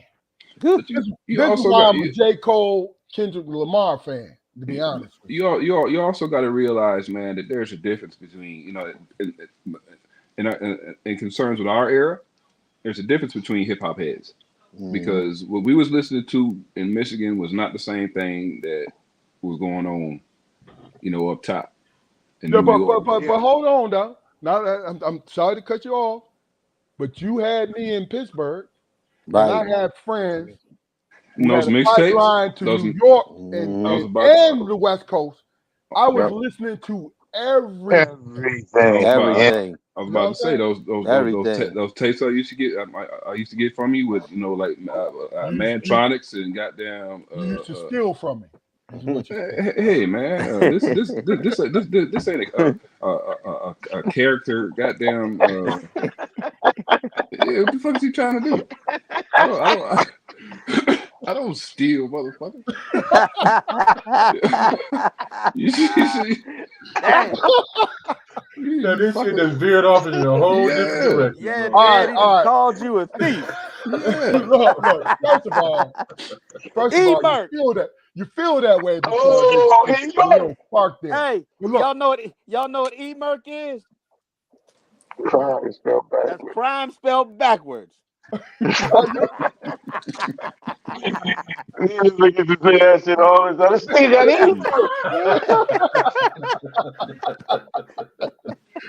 all right, well, look, let's change this up a little bit Oh shit, man. because look, Well, y'all listen, taking the shit out of me, boy. For yeah, real. look, I'm Ron, enjoying this conversation for real, man. yeah, yes, sir. I'm enjoying this Ron conversation. and Corey been on the podcast before, but it's been separate. And I'm just gonna give you guys a background on what's going on. These two men I met together. They've been together since high school. You know what I'm saying? And they straight up that's Pittsburghers. that's my brother, man. You know what I mean? Even though Corey's from New York now, I'm saying from high school, they grew up in Pittsburgh together. And I was looking forward to this, especially when they both confirmed that they can come on. Because, like I said, them together and separate Hmm. are very unique human beings and you can get a lot from it. No, look, and you know me, I'm not trying to play you. I'm saying this. No, See, No. I was, yeah, exactly. look, me and Demetrius was the old head of the crew. Right. Yes, Right. yes, You know what I'm saying? yes. So the thing about it was, That's the when I met power. these two gentlemen, when I met them, I instantly saw their energy. See, that was the key. Because, see, I'm an energy guy. Yeah, Because when you test somebody's energy, no matter what they do for you, but the energy behind it will take you a long way. yeah, So exactly. I was That's the looking growth. forward to these men coming on. So do me a favor, guys, and you guys can decide who go first. Let me, Damon, and Jaquari know about, first of all, your friendship. Mm. And then secondly, and we'll move on. Just tell me about your friendship first. But I'm gonna let you know, just to prepare you, what your friendship meant to each other. All That's It right. my was bro. big for me because That's my yeah, it brother, was man. big All for right. me. Yeah. All right. It was big for me because it started because I was leaving New York and I was coming to Pittsburgh and I ain't making this story long. I put a bunch of grease in my fucking hair or Jerry curl like kit like Tell, type tell, shit. tell them where though, Corey. Tell them where you seen the grease in the Jerry curl shit. What do you mean where? Oh no, so listen. This the night before. I put that shit in my hair. Left it in too long. Shit like really fucked me up. Had burn marks, but you couldn't see that shit. So it was super slick, like it was El DeBarge. If everybody know what El DeBarge is. So Mondays in this classroom, this woman's name is Miss Rush. She got this voice problem, so she got to talk in a fucking microphone. Anyway, this is a funny ass classroom. So I come walking into class. This nigga's sitting there with the book. I don't have a book right now. And as I walk into class, all of a sudden you see the book pop up like this, and he behind the book like this. So because he's the class clown, everybody else in the classroom started fucking laughing. So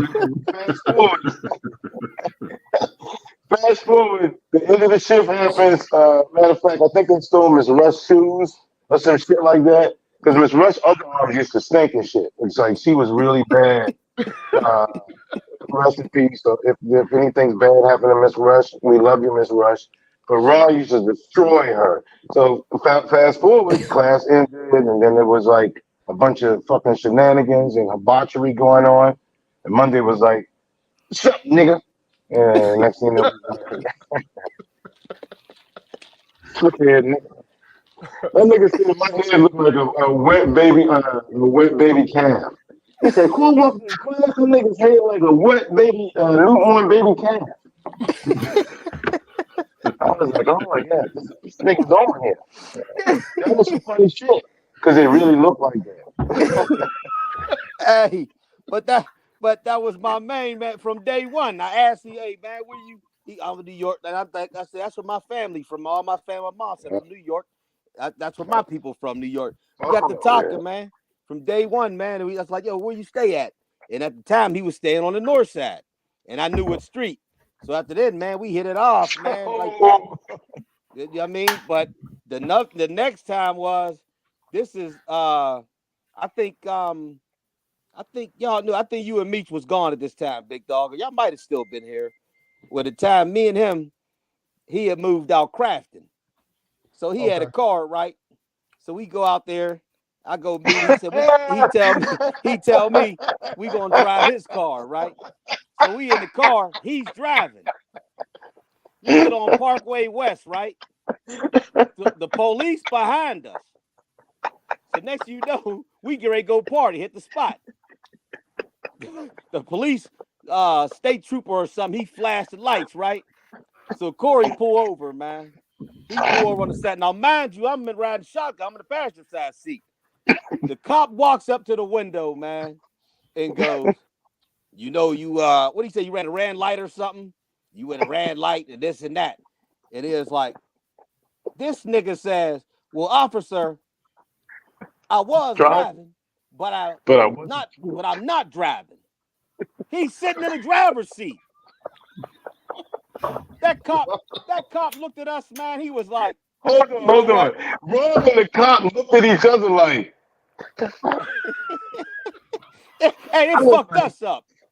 We looked at each other like, what the hell? So we like, he is like, we looked at each other, I'm like, the next you know, he is like, you guys just go on your way. It fucked the cop up, man. It just fucked the cop up. And hey, and then here's the Cleveland story. Here's how oh, silly me and this dude is. We go up Cleveland one time with another friend of ours, Darnell Ramsey. So Ramsey was in the service with this dude named Kurt. Well, that's the cat, man. I mean, if he's not committing a crime, is he? No. He doing that, man. Go ahead. He just did it. He just was all over Asia, man, and all that stuff. Yeah, but anyway, so we go down there, man, Cleveland. This dude, him and Ramsey was in the service together. So we meet this dude, man. We meet him, whatnot. So we partying, man. And Big Dog, you know, when Corey get drunk, he get hit. So I tell him, right, I'm on the dance floor with a chick. I'm dancing. So I'm like, hey, man, look here. Don't let this nigga get another drink. I got him. So I'm on the dance floor dancing, right? All I hear is, oh. Here come this dude, man, with a crowd, man, with another drink in his goddamn hand, man. I told the dude, I'm like, nigga, didn't I tell you let him get another drink? Oh, I was watching him. Evidently not. So the next day, we in the mall down in Cleveland. The girls we seen that night, they coming down the escalator looking, right? And I'm like, oh, that's the money dips that he was partying with the other night. So, you know me, I look up. I'm like, yeah, you Short A. Hey, what's up? I was like, you remember him? Yeah, you remember him? Yeah. I said, didn't he make an ass of himself? Hey. And then the same time we come back. So this time me and Corey go back up Cleveland. So we said we gonna stay with the dude Kurt. So we ride up there at night. And there. We park in a gas station because it's like about 3 in the morning or something. The nigga answered the door. Well, first we didn't go to the house. Remember we went to the dude, he didn't answer. So we pulled in the parking lot across from the complex where the dude lived in the gas station. Me and this dude, man, we sitting in there. We gonna knock on the door in the morning. It's like 3:30, 4 in the morning, man. So I'm sitting there, I'm dozing off. This nigga tapped the window. I look up. Hey man, quit fucking around, man. So next you know, he dozed off. I tapped the window. Me and this dude, man, we hitting the window, scaring each other, making like somebody at the window. So 6 o'clock in the morning. 6 o'clock in the morning. We go. Yeah, right. We go to the dude's house, right? So it's early now. It's light out. We knock on the door. Knock on the dude's door. We hit his buzzer, right? The dude Kurt comes to the window, right? Nigga's eyes all bloodshot red. His eyes all bloodshot red and shit. So he like, yo, nigga, let us in. So he look out the window. Nigga pull the curtains back. This nigga on some little ass tight ass drawers, man. me and Corey look at each other like, what the fuck is wrong with this dude? No diddy. So he opened the door, right? Oh, I ain't know I was coming up here. So I say, nigga, go put some fucking pants on.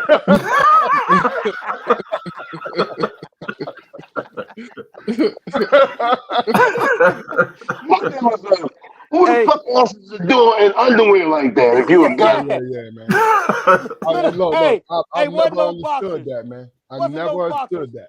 They was tighty whities, man. Look, hey, Ron, Corey, Damon, and Jaquari tell you, because we slept. Our bedroom was upstairs. We did not come downstairs without at least a pair of shorts and a shirt on. Right. Yeah. Right. Period, man. Right. Ever. I'm still that way. Me too. Hey, that's because our dad say, It's like you doing walking around in your drawers and shit around my Yeah, woman, man. You need to go. yeah, man. yeah. Like, That's nigga, hey, that's like what my you dad. gay. Hey, that's what my dad would say. Hey, and don't have them shorts on, and you have to be walking down in front of him, and you would be up. Hey, I remember my dad took his knuckle in the middle of his hand and swung at it. Nigga, put that thing down, nigga. You in the house, nigga. You come down, you a young buck, man. Your muscle sitting up. You wake up, your muscle up on your belly. Yeah. My dad, I walked down, my dad sit down and come here. I walk over. He took his knuckle, man. Man, you don't put that thing down, nigga. You walking up here in the house like that, nigga. You know what I mean? I said, He's supposed to fight. yeah, right. He swung at it, man. Put that thing. Don't you be walking around up in here. I'm gonna tell you the funny thing is I got 2 sons, man, and they do not understand. Yo, don't you bring your ass downstairs. Look, don't come downstairs in no pajamas. Right. You know what I'm saying? Like, especially if it's midday. What the fuck is you doing? Look, I don't care if it's Saturday.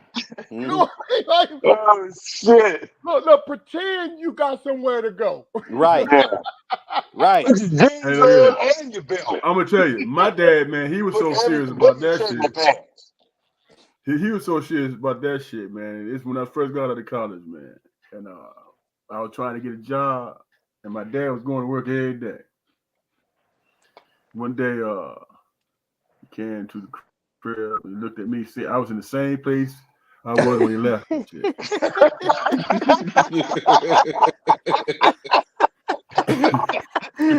You done had a hard day. You done had a hard day and shit. He said, man. He said, son, I'm glad you still in have there, you Dad. moved? He said, have you moved since I left this morning? I said, yeah, Pop. I said, man, what's going on with you, man? Why you looking like that? He looked at me and said, like what? Like I don't feel like being fucked with right now, son.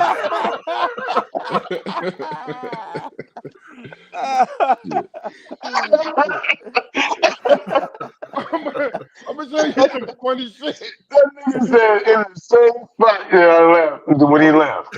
No, I'm gonna tell you some funny shit. And he used to say that kind of stuff to us all the time, right? But I didn't appreciate it until I got my first fucking job. And I was paying for my own apartment. Yeah. You walk in that motherfucker, you don't care about shit. You ain't got nothing to do for the rest of the day. You walk in that motherfucker, you just taking shit off. Bam. You just taking shit off. You feel what I'm saying? Like, hey, you know, and that was so funny about it is, like, with my boys, I had to teach myself to be attentive to them when I got off work. Because my wife understood. Give me 10 minutes. Give me 15 minutes once I walk in the door. Right. I mean, kids don't understand. No. Boys and girls don't understand. No. Girls don't understand. Your son like, man, look, just let me play my games and don't fuck with me. I'm good. Look, your girls kids, is like, why are you looking like that? yeah. Who made you mad? They so happy to see you. They so happy to see you. Hey, you be mad as hell, man, because I know, like you, Big Dog, I got 2 sons. And when they start getting old enough, like teenagers and shit, them niggas walk around with beaters on and shit, all cock diesel looking. I'm sitting there looking like a fart. Sitting there looking like, damn, that's when you be in your mind like, God damn, young boy all cut and shit. I look like shit. I look like shit in the mirror. I'm like sitting there thinking like, I gotta put the game down because these 2 niggas might think about jumping my motherfucking ass.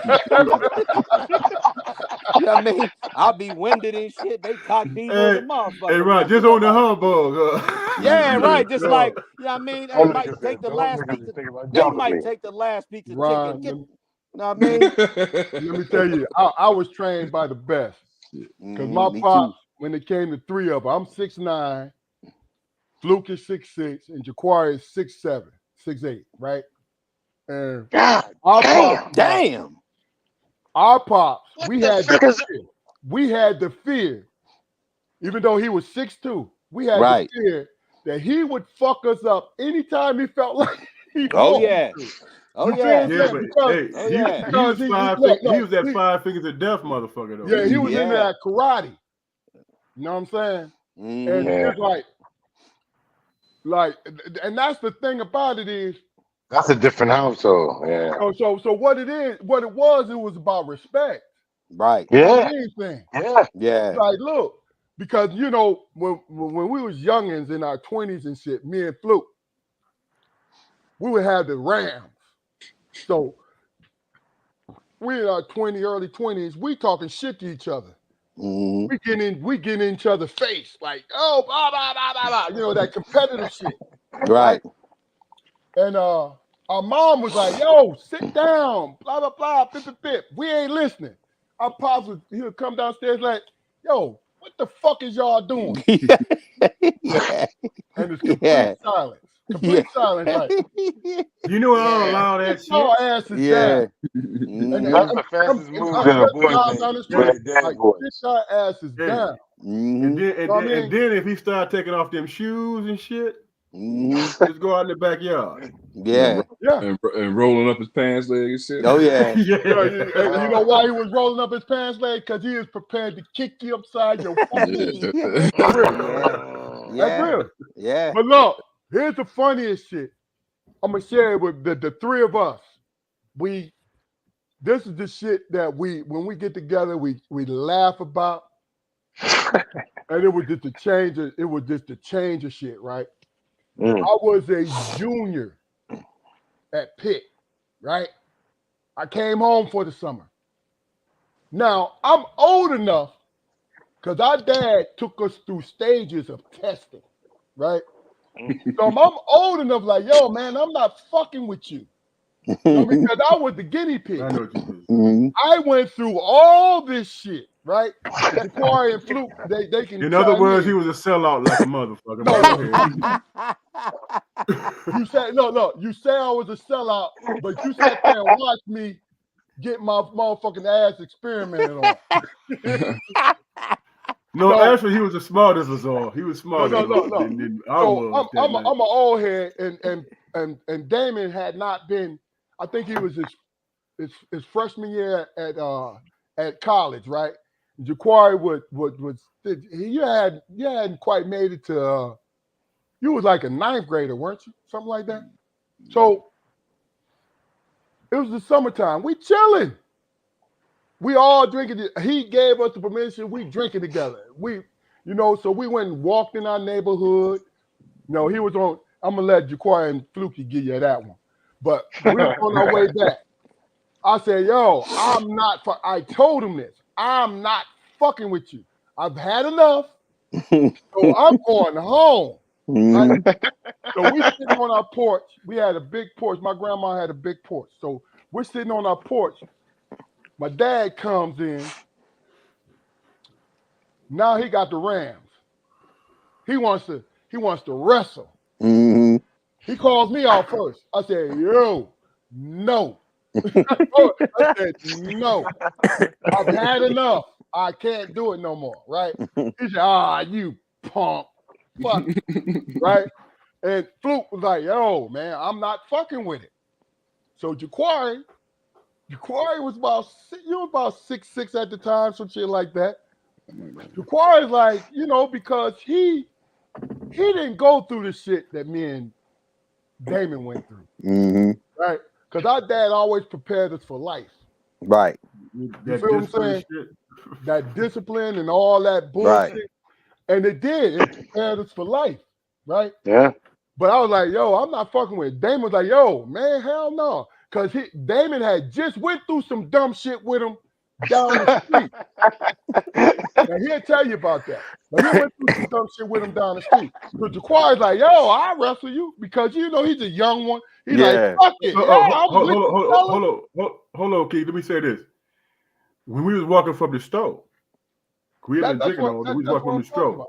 That's what I'm talking about. Now we get to this pathway, man. It's dark, ain't no lights and shit. And our dad was in front of us and shit. He talking shit to all of us, right? Talking mad shit. That he ready to get down. You know, he wanna mix it up. We get to the path, he disappeared like a motherfucker. He disappeared like a motherfucker. Keith stuck his arms out with me and Jacory. He said, hold on. He said, hold on.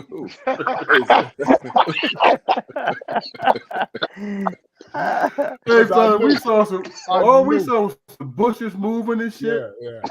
And all that. I was like, oh my God, this motherfucker, man, you finna start that shit. He's on some bullshit. Look, let me tell you, I'm a fighter. We are fighters for a reason. Mm-hmm. That's what we was going through. That's real. So Yeah. So we get back to the crib, and Jaquari's like, yo, I'll wrestle you. Because he thinking it's like, you know, this is some fun shit, whatever. Right? So I'm sitting there. I said, Jaquari's name is Spoke. I said, Spoke, no, this say no, man. No, I'm good, Keith. Blah, blah, blah. He said, come on out here. Right? So I go in the house, right? So I'm sitting there watching television. I said, let me go back out here. As I walk outside, all I see is my dad's feet in there. And boom, hit the ground. Bam. So they wrestling, right? And my dad and Jaquari, they going, you know, Jaquari's still on that, yo, this is fun shit. And they still on that shit. My dad he work himself on top of Jaquari and grab him by his hair and start beating his head on the ground. Right? And we like, oh. I call my dad John. I said, John. What the fuck is you doing, man? So Jaquari like, yo, this motherfucker trying to beat my head in the ground, so he flip him on top of him and throw him off. So we get up. So, you know, they dusting themselves off. And Jaquari look at him and say, Pop, why would you beat my head on the ground? He said, son, when you slam me like that, I thought I was fighting for my life. So I didn't know who the fuck you was. It didn't dawn. Look, I was. He said I went into survival mode. It didn't dawn on me at the time, man, that he was probably going half speed. Yeah. And he was talking, you know, when we locked up, he was talking shit like, yeah, you know, I don't even think my youngest son can defend himself. I said, okay, all right, yeah, all right. So you know, I worked him over on my right hip, right, and I said, I got to flip it. I have to flip it. I ain't gonna never get this opportunity again. Yeah. So I flipped the shit out of him. Yeah. And he hit the ground or whatever, and next thing I know, you know, I looked at my dad's face, and you know, it wasn't my dad no more. Right. You know, and I said, Pop. He said, ah! and that's when he dove on me and grabbed my head, was beating on. I was like, God damn. I made my peace. I said, well, this is it, old buddy. You done for. Yeah. Hey, my dad would always tell me, man, he'd be like, nigga, if you ever think you get the best of me, you gotta go to sleep sometime. Yeah. But then I'd be sitting there thinking like, this motherfucker gonna kill me. Yeah. You know what I mean? Like, when it was done, when we was done, he made me go to bed, man. I was like, you petty than a motherfucker, boy. No. Yeah. Here's the part Keith ain't tell you about. Here's the part that Keith ain't tell you though. I was that motherfucker trying to reflect, you know, make sure everything was calm. So we was down the street. He got me. We got up the woods and shit. He got me on the ground. He was like, I need you to survive, son, no matter what happens. I said, man, what the fuck you mean, man? So he said, let me show you. Put me in the choke hold. He said, keep moving, son. Never stop. Keep moving. I said, man, you gonna choke me out. Keep moving, son. I got dizzy, black out for a minute. Wake up. He still on top. He say, I'm still here, son. Keep moving. Look, I'm gonna tell you the funniest thing And everybody, about it. you know, in that moment, you know what I said? Now this supposed to be Keith down here, man, up under this man. And he went the fuck home and shit. That shit actually happened, man. That's why he said he was smart. He went on. I always looked out for my brothers. I said, and the majority of times they listen to me. I said, yo, let's just get back to the fucking house. Let's go. You know what I'm saying? Because you gotta understand, I was the oldest, and that kind of shit happened all the time. Right. You know what I'm saying? It was not And real. That's part of this black culture again. So that's why I learned how to fight. I knew what it was. It was fucked up, but it was what it was, right? Right. Teach you to be a man. I'm gonna tell you in the Is it fucked up? Yes, sir. Corey, I love my You dad. know, He was one of the greatest human beings I've ever met, but he was heavy-handed with that shit, right? yeah, and all y'all niggas can actually do the new Mission Impossible. Hey, but here's the funny shit though, Corey. You want to know the moral of the story is? Right. If you fuck with somebody up the street, which was Damon, you was gonna get fucking slammed in front of the house, which was your quarry. So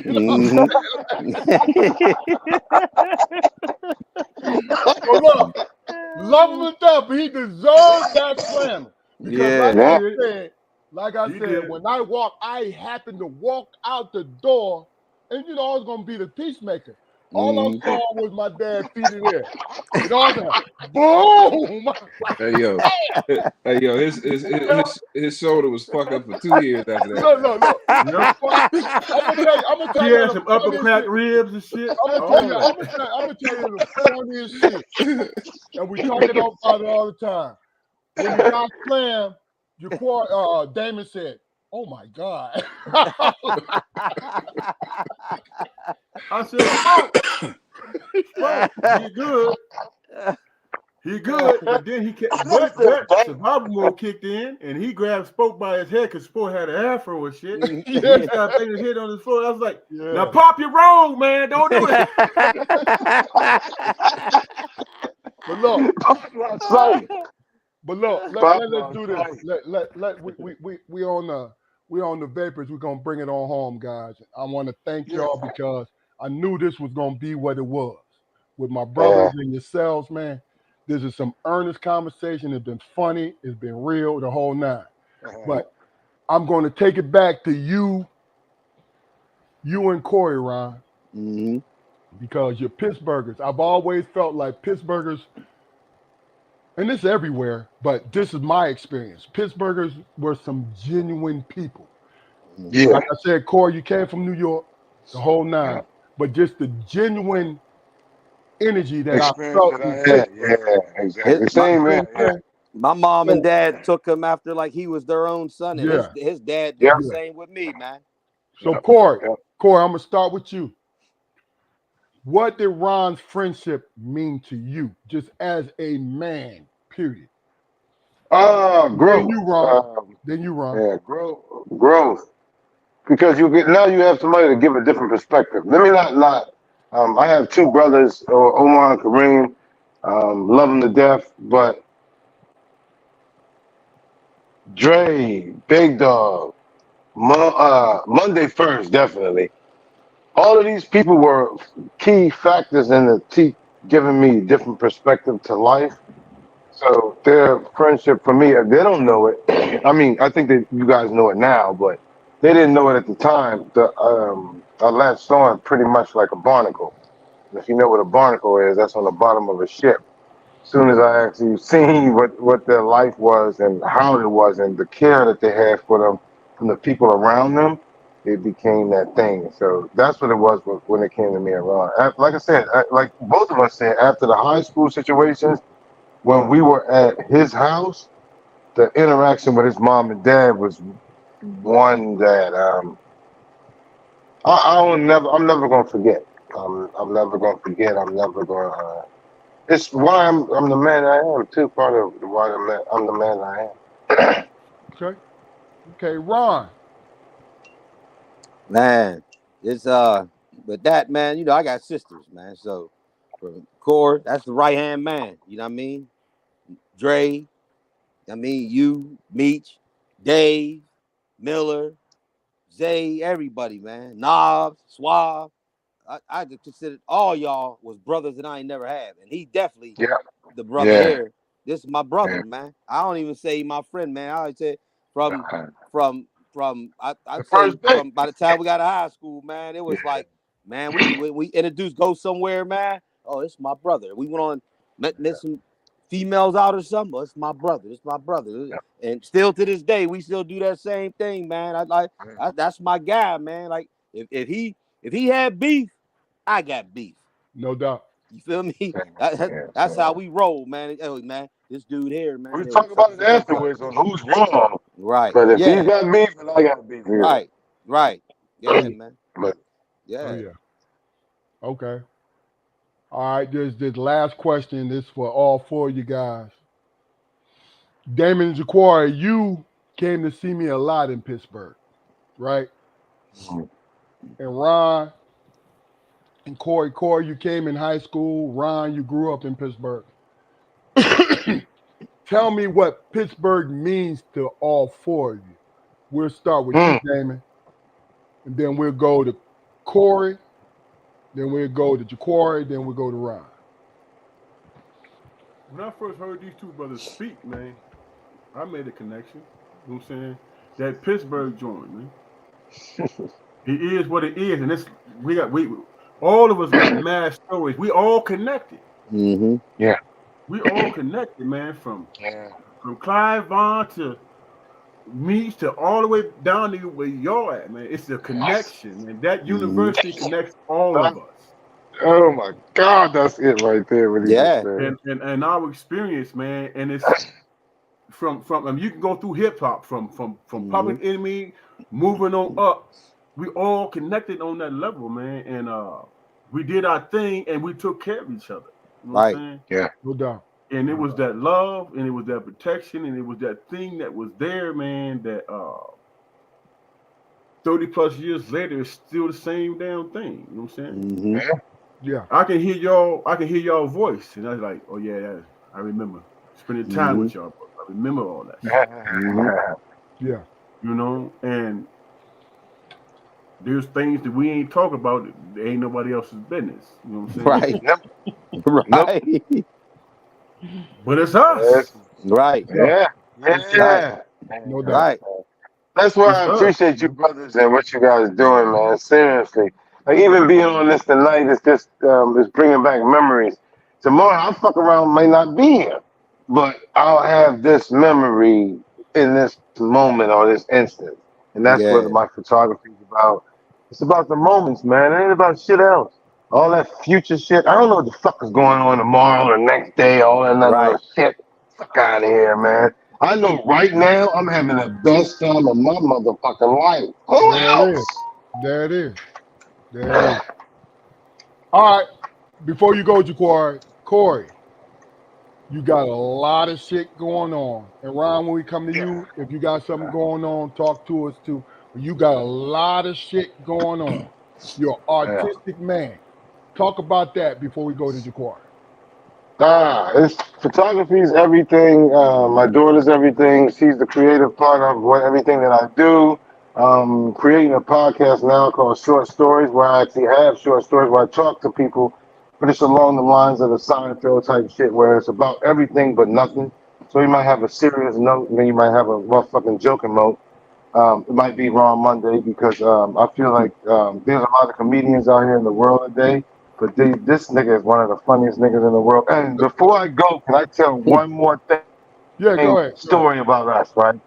One night we was out at Big Dog, you know the spot. We was at Capri's Yes, pizza spot. indeed.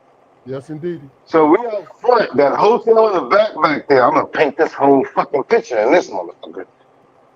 We in the front, right on the right hand side of it. It's Rerun and a bunch of motherfuckers. It looked like a rap cipher, to be honest with you. Yeah. So Ron and this nigga get into a bus session. This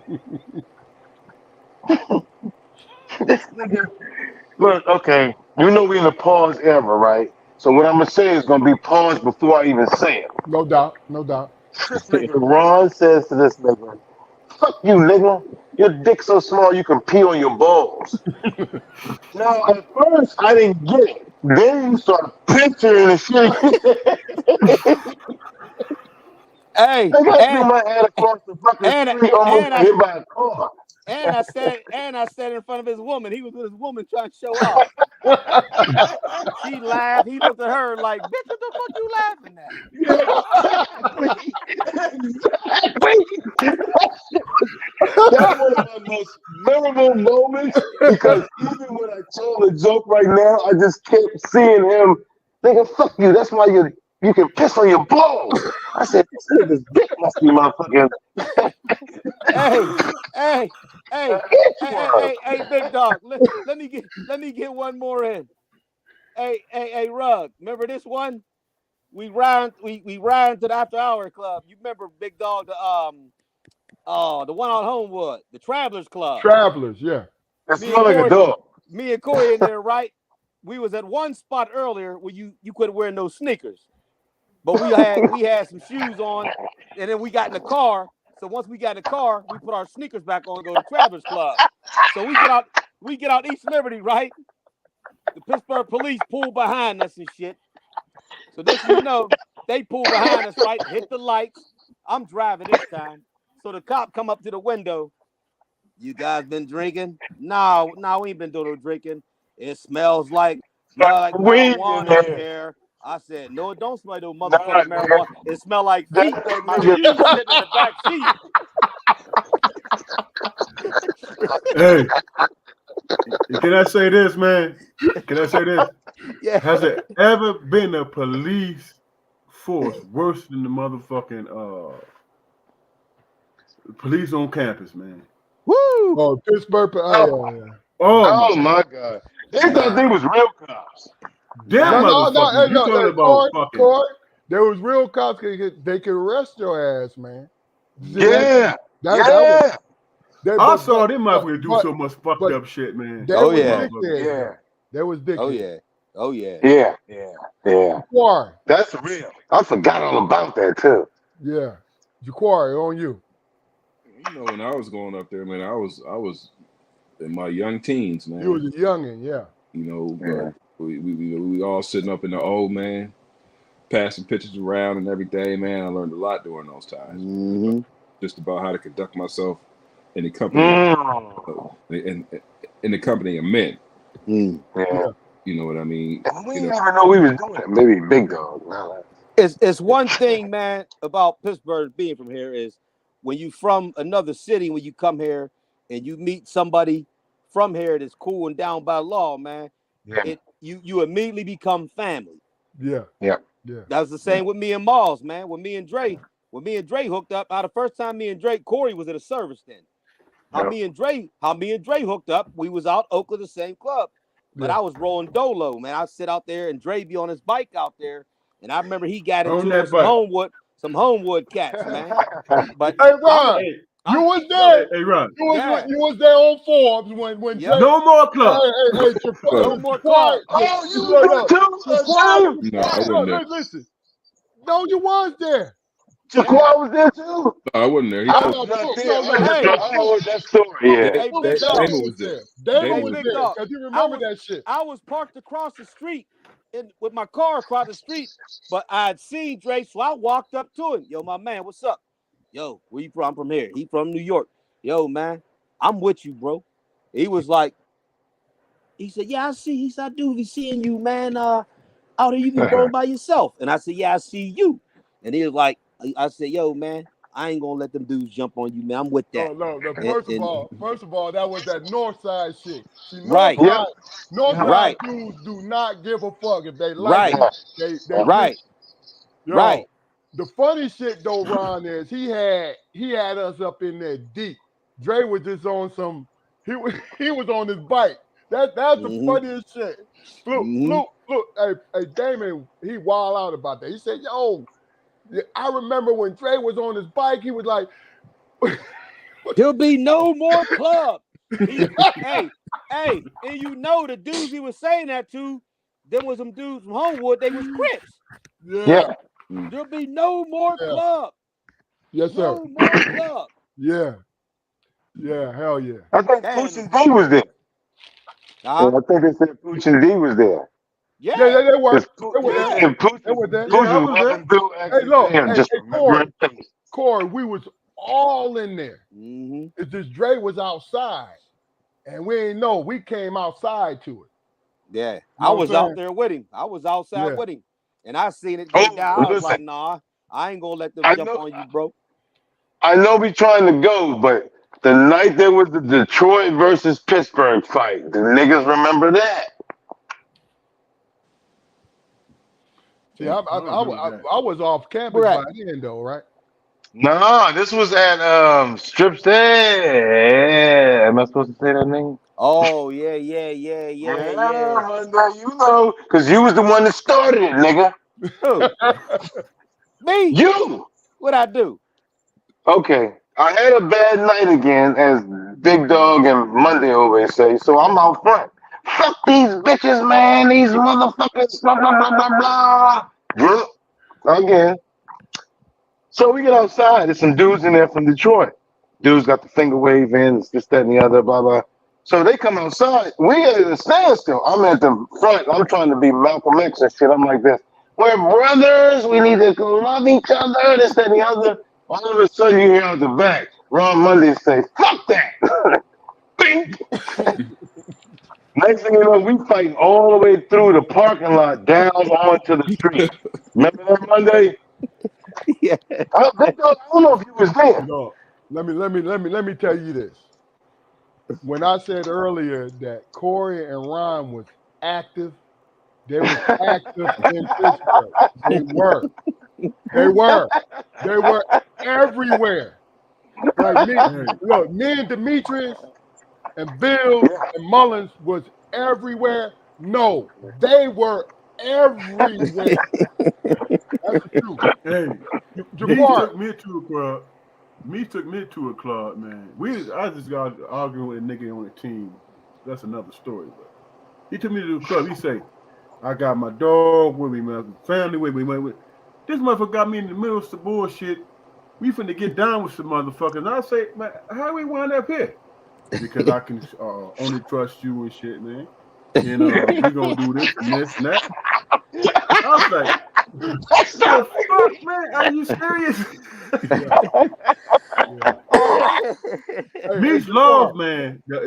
Meech love the homeboys, man. You know who Oh Mhm. yeah. You know, that Pittsburgh was loved my me. dog, man. Yeah, Yeah. Pittsburgh loved me. Yeah. Oh Yeah, yeah, that no was, doubt, no doubt. that's why when I found out, man, he passed, man. I knew I was gonna be there at the joint, man, when that they had at Yeah. Atkins, man. Yeah, I definitely, and that was the first time I seen Big Dog in years, man. yeah, And Yeah. I definitely made sure That's good he shit. used to call, he used to always call me Ghostface. Yo, Ghostface, you a wild boy, man.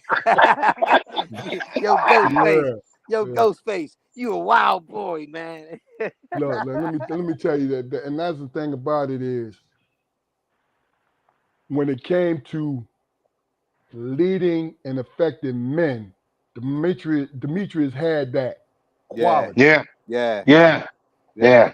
That's He was. Yeah. that's the thing Yeah. about it is like he yeah. was Yeah. always he was like both my brothers. He was my little brother. Like yo, because Right. we was since he hit campus, that was me. That was my guy. Yeah, Yeah. He was from the crib. You know what I yeah, mean? So we always thought the same.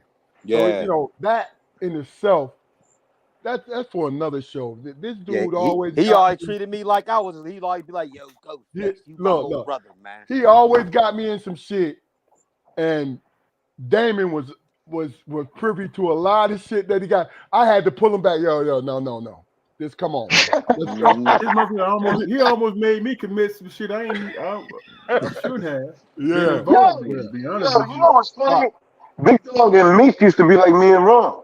Yep, Yeah. When I All used to right. yep, see Meek, I used to see Big Dog. Like, yeah. especially when we used to go up the trees, like, you know what I mean, Mhm, to play ball. Whenever hey, you saw them two together, especially when it was over, yeah, the Yeah. game mhm. was over. unlike I'm gonna tell you where y'all niggas dog me out, man. Is I was in McDonald's, man, one time.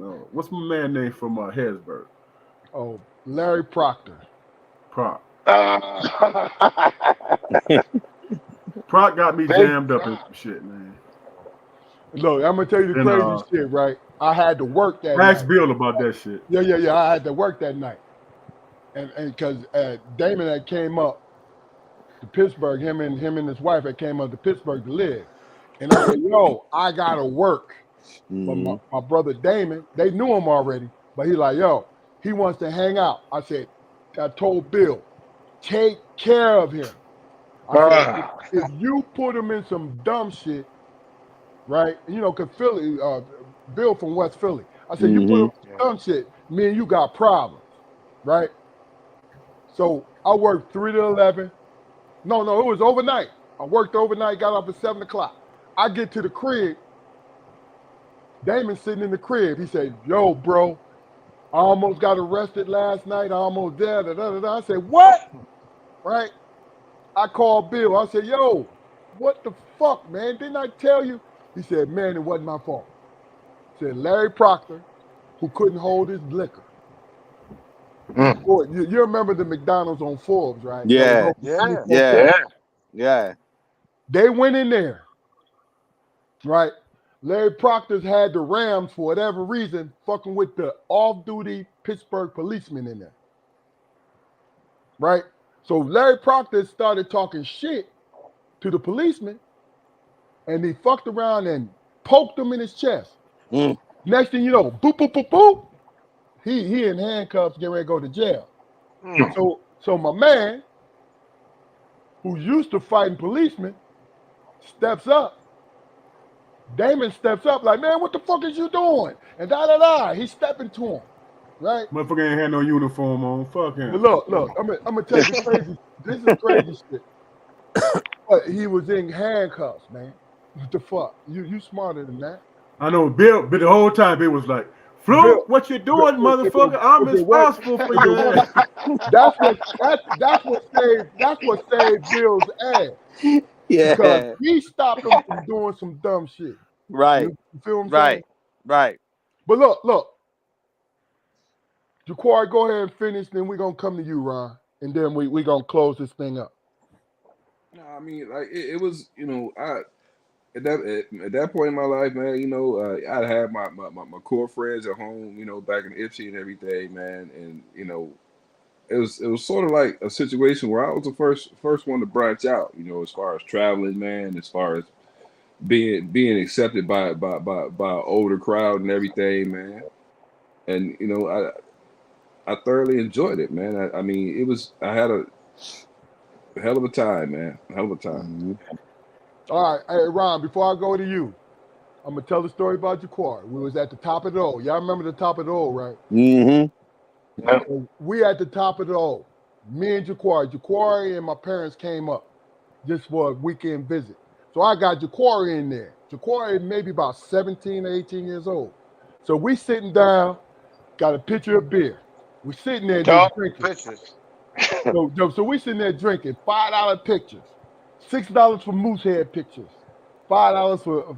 I remember that shit because I'm an alcoholic, man. Yes, yeah. But look, here's Hey, the do y'all crazy remember shit, circling that shit up though? huh? I said, you y'all remember circling that shit up though? Yes, sir. So Jaquari sitting there. It was these dames who always came up because I was a frequent flyer up there. Mhm. Dames always came up. Light skin joint, nice. Amazon about 6 foot. Light skin joint. She kept looking at the table, right? And like I said, he's 17. And I'm like, yo, I said, hey, I said, Spoke, she looking at the table, bro. Blah, blah, blah. I said, it's you. Right now, man, what are you talking? He's a young boy. Oh, I don't know what you're talking about. No, man, she ain't looking at me. She got up. Am I right, Jaquar? She got up and came to the table, sat beside him. Now, this is when my brother started trusting my damn judgment. Sat beside him and looked at him and said, yo, who are you? What's your name? You know, what's up? What we gonna do? Yeah. And It I was look, That sounds like an A-type double L broad. look, it was wild. It was wild. I mean, I was a young boy though. I was he's a like, youngin', man. what He the didn't fuck know. is He going didn't on know. around here? All right, but But shit, see, look, that was the validation. This is what I'm saying. That it's always a maturation. Right. Because like I said, he young, but he's never experienced that kind of thing. But then when it happened to him, he's like, yo, hold on. Mhm. You know Yeah. what I'm saying? Like, see, look, he started believing me. Look, Right. with Damon, I had to convince Damon this shit because Damon's like, all he had to do was just look. And they'd be like, hey, you know Yeah. what I'm saying? It was always that. You feel me? With Mhm. Jaquari, Yeah. you know, Jaquari was he's 8 years younger than us. Right. So he didn't have the Rick, experience to be around us. Mhm. Rick, Yeah. this is what Keith ain't telling y'all though. When that happened to me, I'm like, hey man, Whoa. No, we're talking about Jaquari. I know. No, you talking about the pregnant girl who came No, up no, no, and no. we was at the top of the O. Y'all used to clown me and shit, and I'd be like, man, fuck all y'all and her and every fucking body else.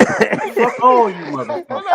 No, hold on. Who we Now talking Keith about gotta in the spend first another place? 45 minutes trying to calm me down. Nigga, I ain't come up here for this shit, man. Yeah, I know.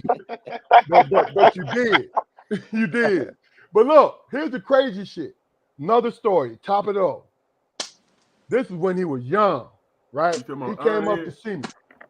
Came up to see me. We sitting up at the top of the O. Crazy. It was this pregnant girl. You remember that shit, Flu? It was this pregnant girl that came up to him. I'm talking about she probably 7 months pregnant. Mm. And we sitting up there drinking beer. And she said, she got up and came to this table and looked at him and like, who are you? Right? And I looked at her and said, oh, you know you pregnant, right? She said, that don't matter. I ain't gonna be Oh pregnant yeah. forever. Yeah. Yeah.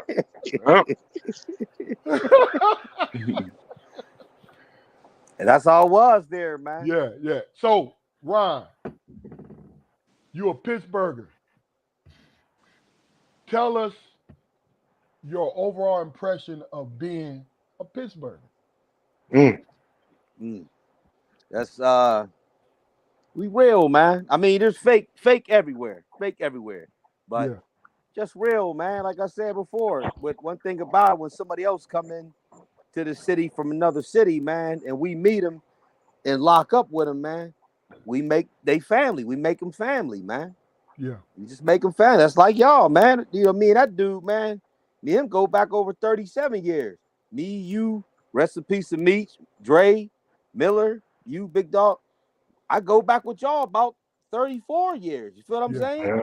Yeah. yeah, And I just consider y'all family, and that's how we roll, man. Ain't nothing fake about me. I mean, first time I met Core, he said the same thing that Dre said to me. But I met them. Yo, man, you just remind me of somebody from home, man. You yeah, sure you ain't from New York? You know what I mean? And like, nah, man, I'm from here, man. My family all from up there, man, and this and that. But he said it, and Dre said it, and then Meech he'd be like, yo, man, you just remind me of somebody from home. And you used to say it, big dog. yeah, He said, yeah. what's coming said it too? What's his name? Dave. Yep. Yeah. Dave say the same thing, Disco, man. disco. Yeah, Yes, yeah. sir. Yeah, Dave, exactly. DP, Yeah, exactly. DP. He said the same thing. I just sent him a picture where we was at a club. I think it was the Aurora Club, Athletic Aurora Club Oh, down that's the down the name of that Aurora Club. club. I Roar sent Club.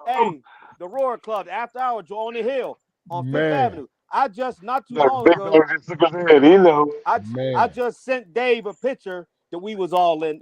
Me, Yeah. Dave, Corey, and then I had a picture with all of us. You, Big Dog, you was in it, Meech, but I don't know what happened to that one. But the one I had was in there with Corey, Dave. I sent it to Dave, man. He was like, damn. You know what I mean? And you remember He the was like, moment. man, that's how far we go back. You Yeah. know what I mean? Yeah. Yeah.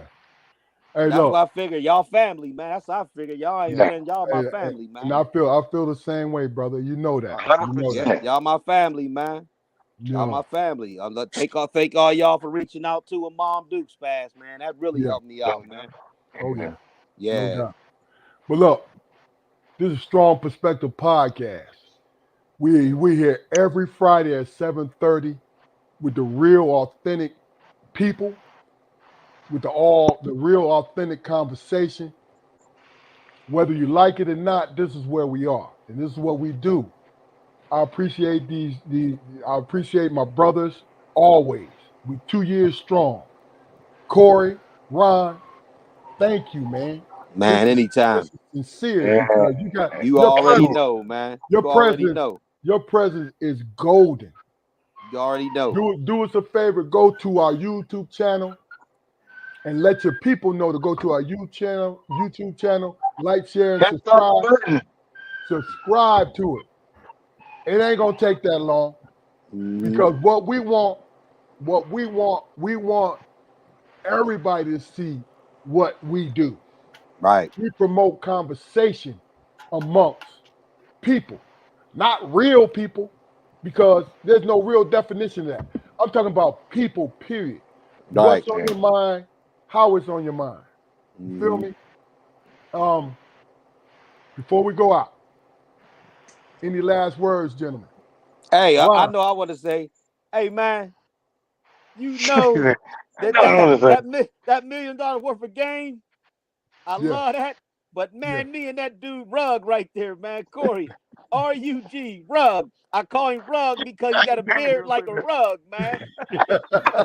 Me and him, if they had a podcast back then, Hey, man, me look. and that dude, man, I'm telling you, man, they still in our shine, man. Hey, Ron. Nah. Ron, what we're doing right now, we're planting the seeds for you and Corey because what did I tell you before we hopped on this shit? Yeah. It is Put not it out too there. late. It's not Yep. too late. Y'all, Yeah. you guys can do your thing. Corey, your podcast is gonna blow up. The one you're developing now. But when you get time, My thing is, big dog, I want you on there. I want the brothers on there, oh man, and I come on, definitely man. want my nigga Monday on there. Look, Because at the end of the that day, we goes gotta without saying. circulate this shit. Yeah, we gotta circulate this shit. Let me know. Again, big dog, we ain't touched on conversations with you Monday. You with me? Because we had some episodes with you guys as brothers as well. Yeah. I got you. Yeah. I Yeah. got you. Hey, I remember many days being down Nats and Arch, we be standing down there, and when the shit go down, Big Dog be like, if ne'er one of these motherfuckers come in here and touch any of one of y'all or me, I'm gonna kill one of these motherfuckers. Hey, Big Dog, Yeah. hey, Big Dog was like Big Percy from Look, Uptown Saturday Night, player. Yeah, Said- exactly. look. Hey, big dog. Ron, Hey, Ron. big dog. Tell me about the time our support left us when I was all in my feelings and shit. Oh my God. All right. This not indicting anybody, but we was down there. My brother was up, right? And then he was driving a Delta 88. Ooh, Yeah, look. That was a monster. That was a monster yeah. on the road, right? Hey, that's a that shit right there. that public enemy joint. Yeah. Exactly, Monday. So Arts, this is before it became Arts, it was Nats. So we was down at Nats. We down there with Mike Goodson, Demetrius Gore, and some other guys, right? Damn, my goodness. So we down there on a Sunday night. It ain't nobody in there. Matter of fact, it might have been a Monday night. It's nobody. It's in the summertime. There's nobody in that piece. Monday. Nobody in that piece. So y'all know how we used to do. We used to when the crew walked in there, we're drinking Tangerine orange juice, and we lined it up on the fucking bar. Yeah. Everybody who don't know nothing about Yeah. that, Nat's drinks was $1.50 with double shots, real double shots. So when I the got at crew least came 6 in there, motherfuckers drunk. listen, when the crew came in there, we had about 30 drinks on the bar that everybody can drink when they wanted to. So we in there, right? This is probably about 6 of us. We in there, we drinking, we wilding out. My brother came up to see me. So we having fun, right? So it was a little girl in there that liked Demetrius. And her man was an old head. He was a sugar daddy. He was an old head, right? And he was jealous. Nigga. So he talking shit. He talking shit to Demetrius, right? And at the time, me, I'm like, excuse my language, fuck that motherfucker. He ain't sweet nothing. You know what I'm saying? And Meech was like, yeah. You right, big dog. You right, big dog. Right? Mike Goodson. When Mike Goodson took that drink, he had that battery in his back. No, fuck that. We're gonna do from New Jersey. We're Yeah. gonna do this, right? I said, Mike, calm that bullshit down, because I had my brother with me. He didn't come to Pittsburgh for violence. He left violence. Right. You feel what I'm saying? Right. So I'm like, Right. Exactly. come on, man. So we leaving. So I convinced everybody that we going out, and because it was getting ready to close anyway. So we walking out the door. And I guess the female was smelling herself because she looked at him. She looked at Demetrius, gave him eye contact, and homeboy caught it. So we walking out. We going parking the car because me and Damon was across the street. You know how if you walk out, we parked across the street. It was right across the street, right? When So an electrical building. we get to the car because we getting ready to go up on the hill to the spot. Yeah. Right? So they coming out, and the little short dude, little stubby guy, short arm guy, comes out, following them. That nigga said, a little short arm, stubby arm. Look, we come walk. I looked at Fluke. I was like, yo, come on. So we come walking across the street. I'm not thinking shit getting ready to happen, right? This shit was crazy. So my man, I guess he had a battery in his back, and homegirl must have been good to him. It wasn't his woman, it was his side woman, right? Right. So he got his chest up, and he knew Demetrius. See, that's what the craziest shit. It wasn't like they had beef. He got his chest out, rah. And then he tried to swing on Demetrius. So Demetrius dodged it, and boop, hit the ground. And then the other 4 dudes were like stumping him. Boom, boom, boom. So we running over there. Now, I'm going over there like, yo, I'm dragging motherfuckers off because don't nobody want no body on no dumb shit, right? So I'm dragging them off, right? We get there. They coming off, right? Fluke, because he was a youngin'. You know what I mean? Because, like we was young. He wanted to go in and do this shit. I grab him. Like, no. The fuck is you doing? He was like this. No, fuck that, man. We gonna get him. Blah, blah, blah. I said, them motherfuckers is gone. He looked around. He said, oh, shit. Come on, man. Hey, this how it happened. All I saw was the melee, and I'm like, okay, I'm finna go, right? I get next to the motherfucker, and I see the whites in his eyes and shit. He fucked up. I said, but I'm gonna let him know, right? So I raised my leg up, and next thing I knew, I saw a black sky like a motherfucker. I saw a black sky, and I was like, "Oh shit! Who the fuck?" Could not let him be an accessory. I said, "Was I not aware? Was I not paying attention and shit?" Here's my brother snatched me up off the motherfucking ground and shit. I saw a black sky, So I'm like in that mode and shit. So he had to come to me and look me in my face and say, "Hey, motherfucker, look around you." I looked up. You know, they used to have them. These used to have them trucks and shit. Uh-huh. All of them was gone and shit. They were gone. They going They were down the gone. street. They going down the street. And you know, and it goes back to this. We talked about it earlier with you and Corey, Ron. Mhm. We always got a responsibility for each other, man. Right. Yeah, yeah, Right. This motherfucker. Right. yeah. He Now, was now, like, now "Come on, man." that shit is funny, but we Mhm. always got a responsibility for each other, man. Right. Yeah. He Yeah. said, he said, "Come on, man. We can That go nigga had because he bigger driving responsibility by for me. Delta Ron Air. had He more driving. responsibility for me than He I on had for 2 him. wheels going around corners and shit. Yeah. Mhm. Look. Hey, I'm gonna tell you the funny shit was the funny shit. You know, the Delta could keep up with all of them, right? But they was on some drunk shit, and they were just turning down streets just to think that they think they're getting chased by police and shit. You know what I'm saying? So I finally tapped them on the shoulder and said, "Hey, man, let's just go the fuck home. Yeah. We ain't gonna follow these motherfuckers." Right. Fuck that. I That's said, what "You I didn't said. do nothing." Hey, yo, he cussing me out the whole time.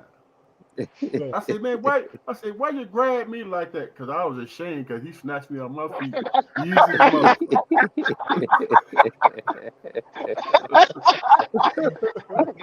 But hey, Yeah. and I was when I was in that tough mode, he snatched me off my feet, put me in the car, and he driving on 2 wheels on each corner and shit. He was like, "Don't you never, motherfucker, pay attention to your surroundings. What the fuck is you doing?" And I'm like, look. First "Well, of all, that's your dog."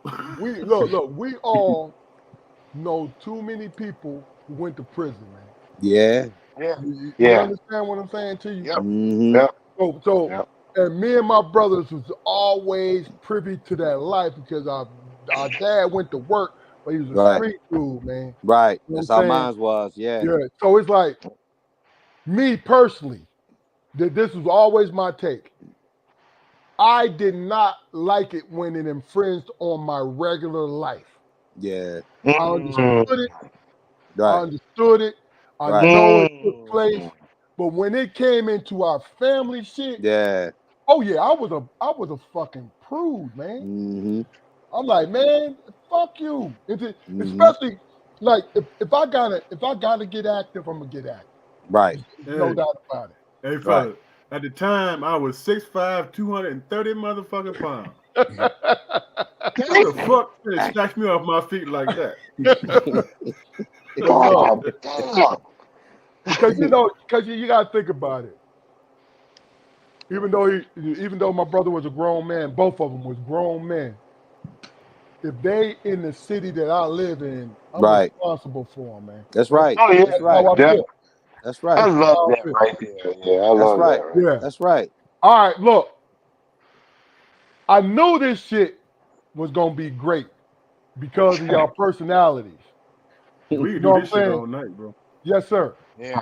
But Big I'm dog, going. can I ask you something right before we actually go? And this might already be on your radar. You might have already did it.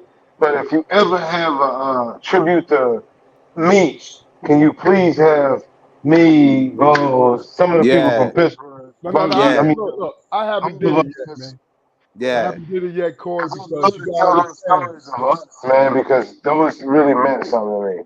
Look, first of all, I haven't did it because I ain't touch it because these two men on this screen right here, Mhm. Yeah.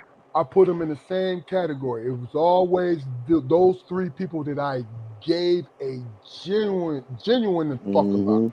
Yeah. Mhm. You Yes, you understand what I'm did. saying? Yeah. I put him, and see, I'm not a real sociable person. So I Right. put him as my brother. Now, my Right. brothers, both Damon and Ja'Quari, are a little ahead of Demetrius, but he's in that group. Right. And Right. Yeah, no doubt. You can see it. Yeah, I you can see it. I purposely don't do it because that shit hurt. Oh yeah. You know what I'm Of saying? course. Yeah. Yeah. Yeah. And Yeah, I just wanted to ask tonight. You know what I but mean? So but I understand Corey, 1,000%. Corey, I'm gonna be honest with you. You and Ron and some other guys are definitely going to be there. Mhm. You Yeah. know what I'm saying? Yeah. Because this is the thing. I am uncle to his children. Right. Yeah. He is Yeah. uncle to my kids. Right. Right. You know what I'm saying? Yeah. That in itself Yeah. means a lot. So That's how Yes, sir. Corey. That's how Corey is yeah, to my kid. My younger son Trey. Corey's his goddad, and look, he look. uncle to them, man. Hey Ron, when your wife came on, you see I stopped everything. Mm-hmm. You know what I'm saying? Uh-huh. She's like, is Corey in it? Yeah, she Young sure did. Yeah, gangster. Young yeah, gangster. Young gangster. she sure That's did. what I said. She first to pull. Yeah, Yeah. she sure Pull did. it She up. looked that Corey. They can't hear me, and then she gonna get her little wave on, man. She wanted to see, man. Hey, Yeah, look, she wanted to see, and man. and that's what's important though. That's my family. I love Oh, that. What's hey, crazy hey, is hey. Dre know my wife. You know what I'm saying? Right, All them cats Yeah, know right, my wife. right. yeah. Hey, That's and ill. and oh, I didn't tell y'all three. I don't know. I think I told you, Corey. And in Yeah. July, man, I'm gonna be a grandfather, man. Congratulations, brother. Yeah. Yeah, Congratulations. I was making sure I said that while we was on there. yeah. I'm gonna Yes, be a sir. grandpops, man, in July, man. Congratulations, man. Yep. But look, Yeah, let man. me tell you something. I had the first grandson to our parents, but my brothers I said Dre. I said got Corey. I mean Dre. my brothers have grandchildren. Mm-hmm. You know what I'm saying? And Mm-hmm. really and truly, it's not jealousy, but it is. I feel they get to experience something that I always wanted to experience. Yeah. As a young man, I Right. always wanted to experience the grandfather Damn. thing. As a Right. young man, You know what I'm saying? Yeah. I That's think real. this is I think this is what's important, man. My kids, man, know cats from Pittsburgh, man. You know Mm-hmm. what I'm saying? That yeah, Pittsburgh that's experience. ill. My That's kids crazy. know, you know. So Hey, them look, folks let know me just say all this, that. and I'm gonna keep saying it every time I get reminded of it. Jaquari Armstrong has a unique name, Jaquari, right? Yes. Yeah, His, I agree. his 1000%. grandson, that is his middle name, Right. Jaquari, and that is great, man. Yeah, man. Yeah, it That is. is Real heartwarming talk. to me. Yeah. That's real. Yeah. No doubt. You're experiencing that, man. Like, damn. Like, Yeah, again, everybody's experience ain't gonna be the same. yeah. That's I what mean, makes but it. Corey, you got a while because you still got you got a young daughter. But the Mm-hmm. Yeah. point is, you are going to, especially if you're blessed, you're going to experience it. I know eventually I will. But Yeah. see, what I did was, then we're gonna go into the last end of this. What I did was, especially with my oldest, I'm like, yo, first of all, do not think about being with a woman seriously until you're in your 30s, Mm-hmm. right? And he never listened to me about anything else but that shit. Mm-hmm. You know what I'm saying? Right. Right. So right now he's living his best life. He's a great human being. Yeah. But what I realize is I gotta wait for my 16-year-old to get in his 20s. You know what I'm Yeah. Yeah. Yeah. saying? Then I'll Yeah. be a grandfather. You know what I'm Yeah. saying? Yeah. But that's not no, I'm not upset about it. Nah. It's the funny Nah. Of thing course is not. when you have somebody, when you have your children and they listen to you, Mm-hmm. and I tell people all the time, children will listen to you, but they listen to you in extremes. Right. Yep. They listen to you in extremes. Right. Yep. Like when your father tell you, I want you to be a good man. Mm-hmm. Man, in your mind, you're saying, I want you to be this pristine human being that makes no mistakes. Right. Whether you're a boy or a girl. That's what you hear. Mm-hmm. Because that's the person that hopefully is in your life that loves you and gives you everything that you need. Mm-hmm. You I know what I mean? play reverse psychology. I'd be like, yo, you a piece of shit. So they can actually be great. Wow. Now I know you're joking, Corey. Stop that, man. Right. Yeah, pretty much. But no, I fuck with her about certain things because at the end of the day, Yeah, of like, course, of course. all kids got to be fucked with. Yeah, all But kids got to be look. fucked with. First of all, Corey, You got to be input from your parents. Like, you know what I know you was fucking around, Corey, because I see your relationship. with my Because daughter. yes, sir, Mm-hmm. Yeah. that's some beautiful shit. So you, And Mm-hmm. knowing Yeah. and knowing who you are and who Ron is, and my brothers, Yeah. man. so you sound like Eddie Kane, daddy. Yeah, yeah, yeah, yeah. Yeah. Yeah, yeah, yeah. But yeah, I do a reverse psychology joint. I'd be like, fuck it. Like, you a piece of shit. Yeah. Yeah. All Yeah. right, last words, guys, and we're gonna get off here. Anybody, just come on. We just whoever got something in mind. Hey, I'ma say, man, like we said, main man there in the middle. Yes, sir. That guy there, man. Remember them bras he used to mess with back in the days, boy. I was always the one that had to do the line for that guy, man. Good. I held my own, baby. You know what I mean? Oh, Yeah, no, yes, this and sir. that. Ride him out there in the snow, all that, man. And then, like you said, hey, man. And then, you know me. How was it? Oh, man. Her feet was fucked up. I'd say, nigga, you ain't fucking her Big feet. dog. Big dog. That's a homeless. That's You a ain't homeless fucking her story. feet. We'll tell that later.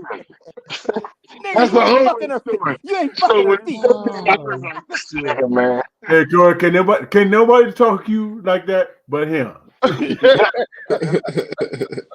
Yeah. But he's on point with it. It's like the big dog situation. How do you argue with logic? And Nigga, you did it. You did it. Hey, Yeah. and another thing. Hey, Big Dog, when we go, all of our whole crew, man, you know, I put it as this. You know, Meech was our RZA. Yeah. Yes. Yeah. He Yeah. was our Yeah. RZA, man. He, I agree with that 100%. yeah, Yeah. he was Yeah. our RZA, man.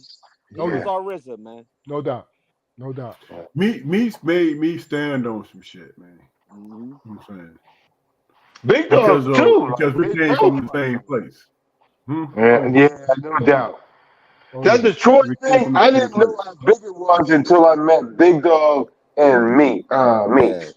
yeah, I never knew how big Detroit's love for yeah, their own people. yeah. Later on, I met somebody, and the nigga said the first time he ever met a white person was when he went to Washington, D.C., and he went to Howard. Mm-hmm. I You go. was like, what?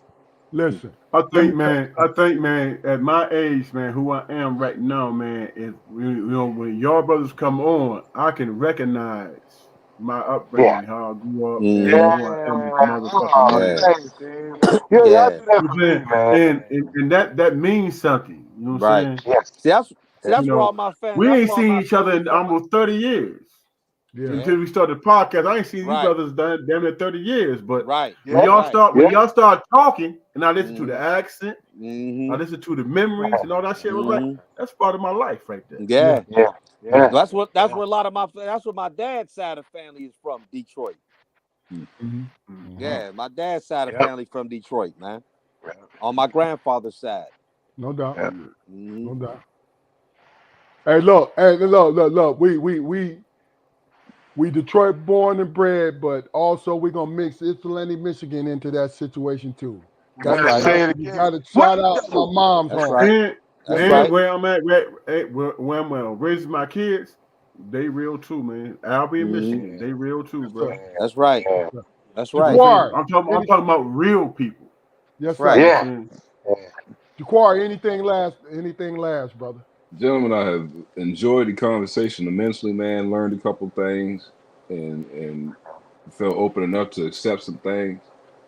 Thank you for your time. I look forward to the next, and y'all be safe. I All told right. y'all Man. the last time, fella. I said, y'all ain't my friends, man. Y'all my brothers, man. We family, No man. doubt. Say it again. We Yeah. family, No Better man. say doubt. that shit We again. Yeah. family. That's real. That's That's real. Yeah. real. All All right. day. Look, this is Strong Perspective Podcast. We out of here. This was an easy. We're gonna round this shit off. This is easy 3 hours, man. Yo, man, y'all, this shit flew past, brother. Love This is is strong. love. Yes, sir. And we ain't even hit on the real shit that we experience in life. Yes, sir. Exactly. This is a Ron strong. Money be stealing boogers. Yes, sir. Strong Perspective Podcast. Go ahead and go to our YouTube channel. Like, share, and subscribe. We out. Peace.